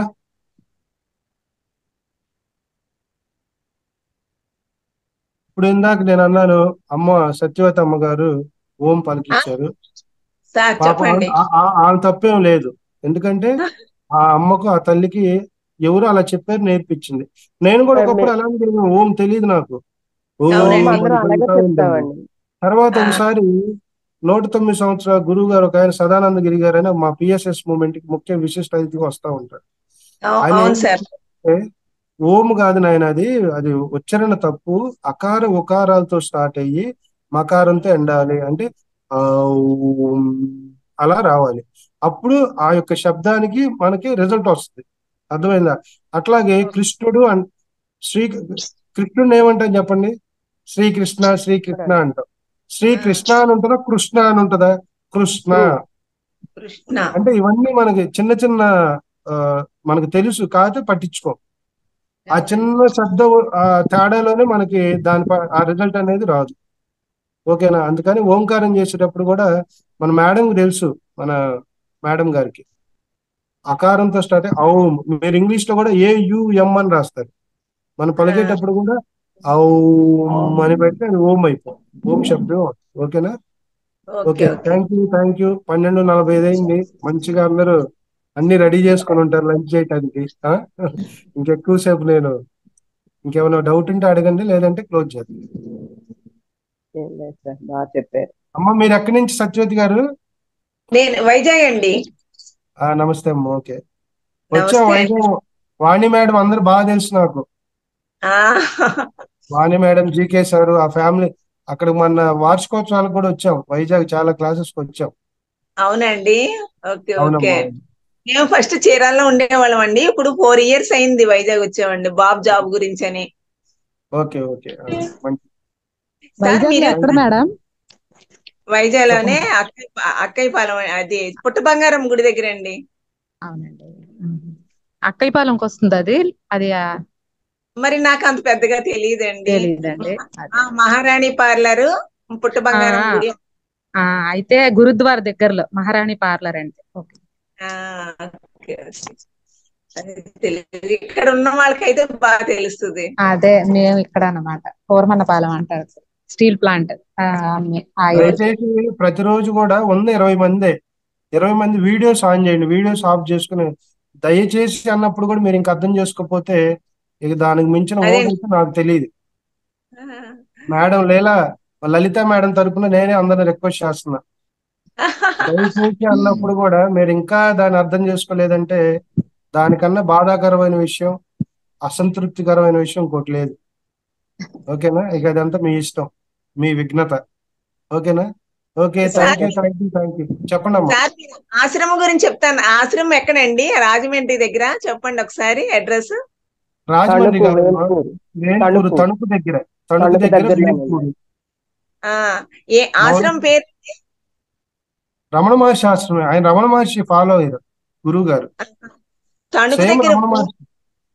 ఊరు సార్, ఊరు తణుకు దగ్గర ఏ ఊరు? వేల్పూరు. వేల్పూర్. వేల్పూర్. ఆహా. బాగుంటది. ఎప్పుడైనా ఒకటి గుర్తుపెట్టుకోండి, మనం నెలలో 30 రోజులు ఉన్నాయి, 25 ఓకే రోజులు కుటుంబం కోసం కష్టపడండి, దానిలోనే సాధన చేసుకోండి, కుటుంబ బాధ్యతలు తీసుకోండి. 5 రోజులు మీ స్వేచ్ఛను తీసుకోండి. ఎక్కడ ఒక ఆశ్రమంకి వెళ్ళటం, అవును కుటుంబంతో వెళ్ళండి. 2 రోజులు ఒక అవునండి ఆశ్రమంలో, 2 రోజులు ఒక ఆశ్రమం అట్లా గడిపితే ఏమైందంటే మళ్ళీ ఇంకో నెల వరకు మనకు మంచి ఎనర్జీ బాండ్ అయ్యి పద్దాక ఇంట్లో స్ట్రక్ అవ్వకూడదు ఎప్పుడు. శారీరక ఆరోగ్యం, మానసిక ఆరోగ్యం. మానసిక ఆరోగ్యం సరే సాధనతో పాటు బయట తిరగాలి, ప్రకృతిలో తిరగాలి, అప్పుడప్పుడు ఆశ్రమాలకు వెళ్ళాలి, కొత్త కొత్త గురువుల దగ్గరికి వెళ్ళాలి. ఎక్కడికి వెళ్ళినా కూడా మన సబ్జెక్ట్ డివియేట్ అవ్వద్దు. ఎందుకంటే మనం ఒక మార్గాన్ని ఎన్నుకున్నాం, జ్ఞానాన్ని అవునండి పొందాలి, సబ్జెక్ట్ ని మాత్రం డివియేట్ చేయకూడదు, సాధన అవును డివియేట్ చేయకూడదు. ఎందుకంటే మనం ఒక మార్గాన్ని ఎన్నుకున్నాం కాబట్టి ఈ మార్గంలో సఫలీకృతం అవ్వాలంటే మళ్ళీ కొద్దిసేపు ఇది ఎట్లా ఉంటదంటే అదంతా గందరగోళంగా ఉంటది, టోటల్ మైండ్ డిస్టర్బ్ అయ్యింది. అందుకని మనం అవునండి ఎక్కడికి వెళ్ళినా కూడా మన ఆనాపానసతి ధ్యానం చేసుకుంటూ నాలెడ్జ్ అవును దేన్నైనా సేకరించవచ్చు. ఆ ఆ, నాలెడ్జ్ ఎలా ఉండాలి, మన ఆత్మకు ఉపయోగపడాలి, మన అవునండి ఆత్మోన్నతికి ఉపయోగపడాలి. ఎందుకంటే మన సాధన మార్గంలో ఉన్నాం. మనకు ఉపయోగపడలేదు అనుకోని దాన్ని విని వదిలేయి, ఎక్కడ అవును కూడా డిస్టర్బ్ అవ్వదు. ఓకేనా? ఎన్నో పుస్తకాలు ఉన్నట్టు పుస్తకాలు చదివేటప్పుడు కూడా గుర్తుపెట్టుకోండి, నాలాంటి వాళ్ళు ఎన్నో పుస్తకాలు రాస్తారు, అది నా స్వానుభవం. మనం ఎప్పుడు గురు అవును జ్ఞానంతో కనెక్ట్ అయి ఉండాలి. ఒక మౌనం గురించి తెలుసుకోవాలంటే భగవాన్ రమణ మహర్షి గురించి చదవాలి. అర్థమైందా? ధ్యానం పిఎస్ఎస్ మూమెంట్ లో ధ్యానము, శాకాహారం, గురువుల యొక్క చరిత్ర చేయాలంటే పత్రిసారి రాసిన తులసిదళం పార్ట్ 1, పార్ట్ 2 చదవాలి. అర్థమైందా? అట్లా గురువులు రాసిన ఒరిజినల్ బుక్స్ తీసుకోండి, ఆ ఒరిజినల్ ఓకే బుక్స్ నుంచి వచ్చి దాన్ని స్వీకరించండి, దాన్నే సాధనలో అప్లై చేయండి.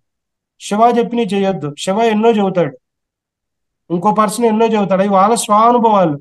అర్థమైందా? అవునండి ఎప్పుడు గురు అవునండి జ్ఞానంతోనే కనెక్ట్ అయి ఉండండి.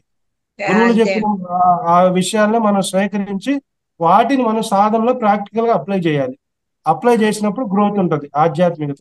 అర్థమైందా? Okay, thank you. ఇంకేం మాట్లాడండి. Bye bye. ఓకే చిన్న సార్, విషయం ఇంకొక థ్యాంక్ యూ చిన్న ధన్యవాదాలండి. సార్, ఇంత మంచి చెప్పండి అమ్మా. నిర్ణయించారు మాకు. సరే అంటే మీరు ముందుగా అప్లై చేసుకోవాలని అన్నారు, అది ఫాలో ఎలా అవ్వాలండి? అప్లై అంటే ఏం లేదు తల్లి, ఇప్పుడు మనం కళ్ళు మూసుకొని శ్వాసను గమనిస్తా కూర్చుంటే ఏమి జరగదు. ఎన్నాళ్ళున్నా కళ్ళు మూసుకొని వినండి. అప్లై అంటే ఏంటంటే మీనింగ్, ఇప్పుడు ఫర్ సపోజ్ మీకు క్లుప్తంగా అర్థం కావటం కోసం ఒక ఇంటర్మీడియట్ స్టూడెంట్ ఉన్నాడు, సార్ ఒక్క ప్రాక్టికల్ నిమిషం. ల్యాబ్ లోకి వెళ్తాడు. అలా ల్యాబ్ కాదు లోకి సార్, ఇప్పుడు సార్ అక్కడికి వెళ్తే మనం అక్కడికి కూర్చొని వేల్పూర్ వాళ్ళకి వెళ్ళడానికి చెప్పాలన్నారు కదా అపాయింట్మెంట్ సార్, అడిగారు కదా, ఆశ్రమం అన్నారు కదా. అపాయింట్మెంట్. ఓకే, ఆ, దానికి మీరు వేల్పూర్ మౌనాశ్రమం అని వెబ్సైట్ లో కొట్టండి, వేల్పూర్ మౌనాశ్రమం కొడితే ఆహా, డేట్స్ ఉంటాయి అక్కడ. ఆ ఓకే డేట్స్ లో పలానా డేట్ నుంచి పలానా డేట్, ఇంతకుముందు మేము ఉత్తరాలు రాసేవాళ్ళం, ఇప్పుడు ఆన్లైన్ సిస్టమ్ వచ్చింది. ఓకే నేను పలానా డేట్ నుంచి పలానా డేట్ ఉంటామని మెసేజ్ చేయాలి. అప్పుడు మళ్ళీ మనకి కొన్ని question why you are coming అని పంపుతారు, మీరు ఎందుకు వస్తున్నారని. నేనేదో ఆహా, హాస్పిటల్ చూసి వెళ్ళడానికంటే వద్దులే, చాలా మంది ఉన్నారు చూసేవాళ్ళు, రా ఆ, అవసరం మనకు పర్మిషన్ ఎవరు. మనం ఏం పెట్టాలంటే, నేను సాధన మార్గంలో ఉన్నాను, సాధనా పరంగా ముందుకు వెళ్ళాలనుకుంటున్నా, సో గురువు గారితో పాటు ఉదయాన్నే ప్రాతకాల ధ్యానంలో పార్టిసిపేట్ చేయాలని అనుకుంటున్నాను అని అట్లా ఆ, ఆన్సర్ పంపిస్తే వాళ్ళు మనకు అప్రూవల్ ఇస్తారు. ఓకే అండి అక్కడికి వెళ్ళాక మన మొహాన్ని చూసి స్వామీజీ చెబుతాడు ఆయన ఎన్ని రోజులు ఆహా, ఉండాలి, ఏం పుస్తకాలు ఇవ్వాలని. మన యొక్క స్థితిని బట్టి నువ్వు 2 రోజులు ఉండాలా, 3 రోజులు ఉండాలా, 4 రోజులు ఉండాలా, 5 రోజులు ఉండాలా, 11 రోజులు ఉండాలి, ఓకే ఆయన ఓకే అండి చెప్తాడు. చెప్పి ఇన్ని రోజులు ఉండమని ఒక రూమ్ అలాట్ చేస్తారు. ఇక ఆ, మనం సాధన చేసుకోవటం, పుస్తకాలు చదువుకోవటం, ఆయన మళ్ళీ ఏదన్నా పని మనకు అప్పు చెబితే చేయటం, ఇంకంతే. అక్కడ ఆయన ఓ- ప్రమేయం లేకుండా ఏ కూడా పనిచేయదు. ఓకే ఓకే అండి అంత డివైన్ ప్లేస్, బాగుంటది. అలాంటి చాలా ఉన్నాయి ఆశ్రమాలు మనకు అదే దగ్గరలో. అది ఉన్న ఆశ్రమాల్లో సాధనకు అద్భుతంగా ఉపయోగపడే ఆశ్రమం అని చెప్పుకోవచ్చు. అదే అదే అవునండి అవునండి. థ్యాంక్ యూ అండి, థ్యాంక్ యూ. గురువుల దగ్గరికి వెళ్ళినప్పుడు ఏమైందంటే మనలో ఎన్నో బ్లాకేజెస్ ఉంటాయి, ఎన్నో కర్మలు ఉంటాయి. మనలో ఆ అవునండి తత్వం చూసారా, నేను ఎదగాలి ఎదగాలి, ఆధ్యాత్మిక ముందు ఎదగాలి అని సాధన చేస్తూ ఉంటాం, లోపలేమో మానసికంగా అరే ముందుకెళ్ళలేకపోతున్నానని బాధపడతా ఉంటాం. అటువంటి దిగ్నాసులకి, అటువంటి వాళ్ళకి గురువులు గమనించి వాటన్నిటిని మనకు తెలియకుండానే మెడిటేషన్ హీల్ చేస్తారు.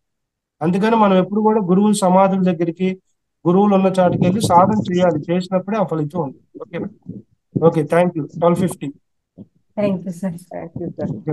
సో మేడం గారు మెడిటేషన్ చేస్తారు, చక్కగా అందరు ధ్యానం చేసి ప్రతిరోజు ఎట్లా ధ్యానం చేస్తూ ఆనందంగా, ఆరోగ్యంగా మీ కుటుంబాలన్నీ కూడా సుభిక్షంగా ఉండాలని మనస్ఫూర్తిగా గురువులందరినీ ఆకాంక్షిస్తూ శుభదినం. Thank you, thank you, thank you. Thank you sir, thank you. Thank you very much. అలా 2 నిమిషాలు ధ్యానం చేసి క్లాస్ ముగించేద్దాము.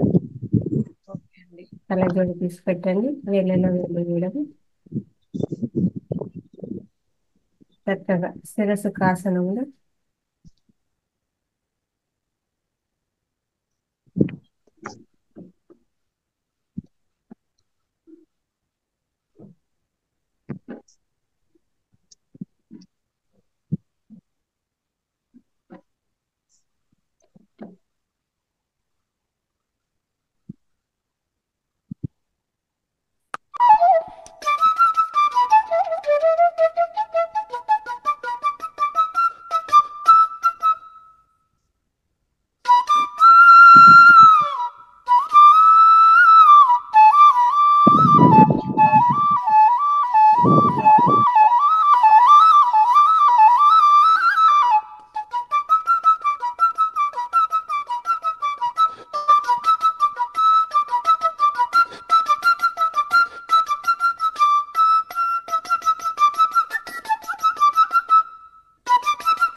కదా 2 చేతులు విడదీసి 2 కళ్ళ మీద పెట్టుకుందాం.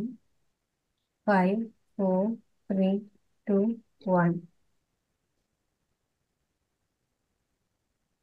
2 అరచేతులను చూసుకుంటూ ఇంతవరకు మనం చేసిన ధ్యానాన్ని అందించినటువంటి బ్రహ్మర్షి పితామహ పత్రిజీ గారికి, రమణ మహర్షి గారికి, మహావతార్ బాబా గారికి, మన కన్న తల్లిదండ్రులకు, భూమాతకు, ప్రకృతి మాతకు అందరికీ కూడా చక్కగా గట్టిగా ధన్యవాదాలు తెలియజేద్దాము.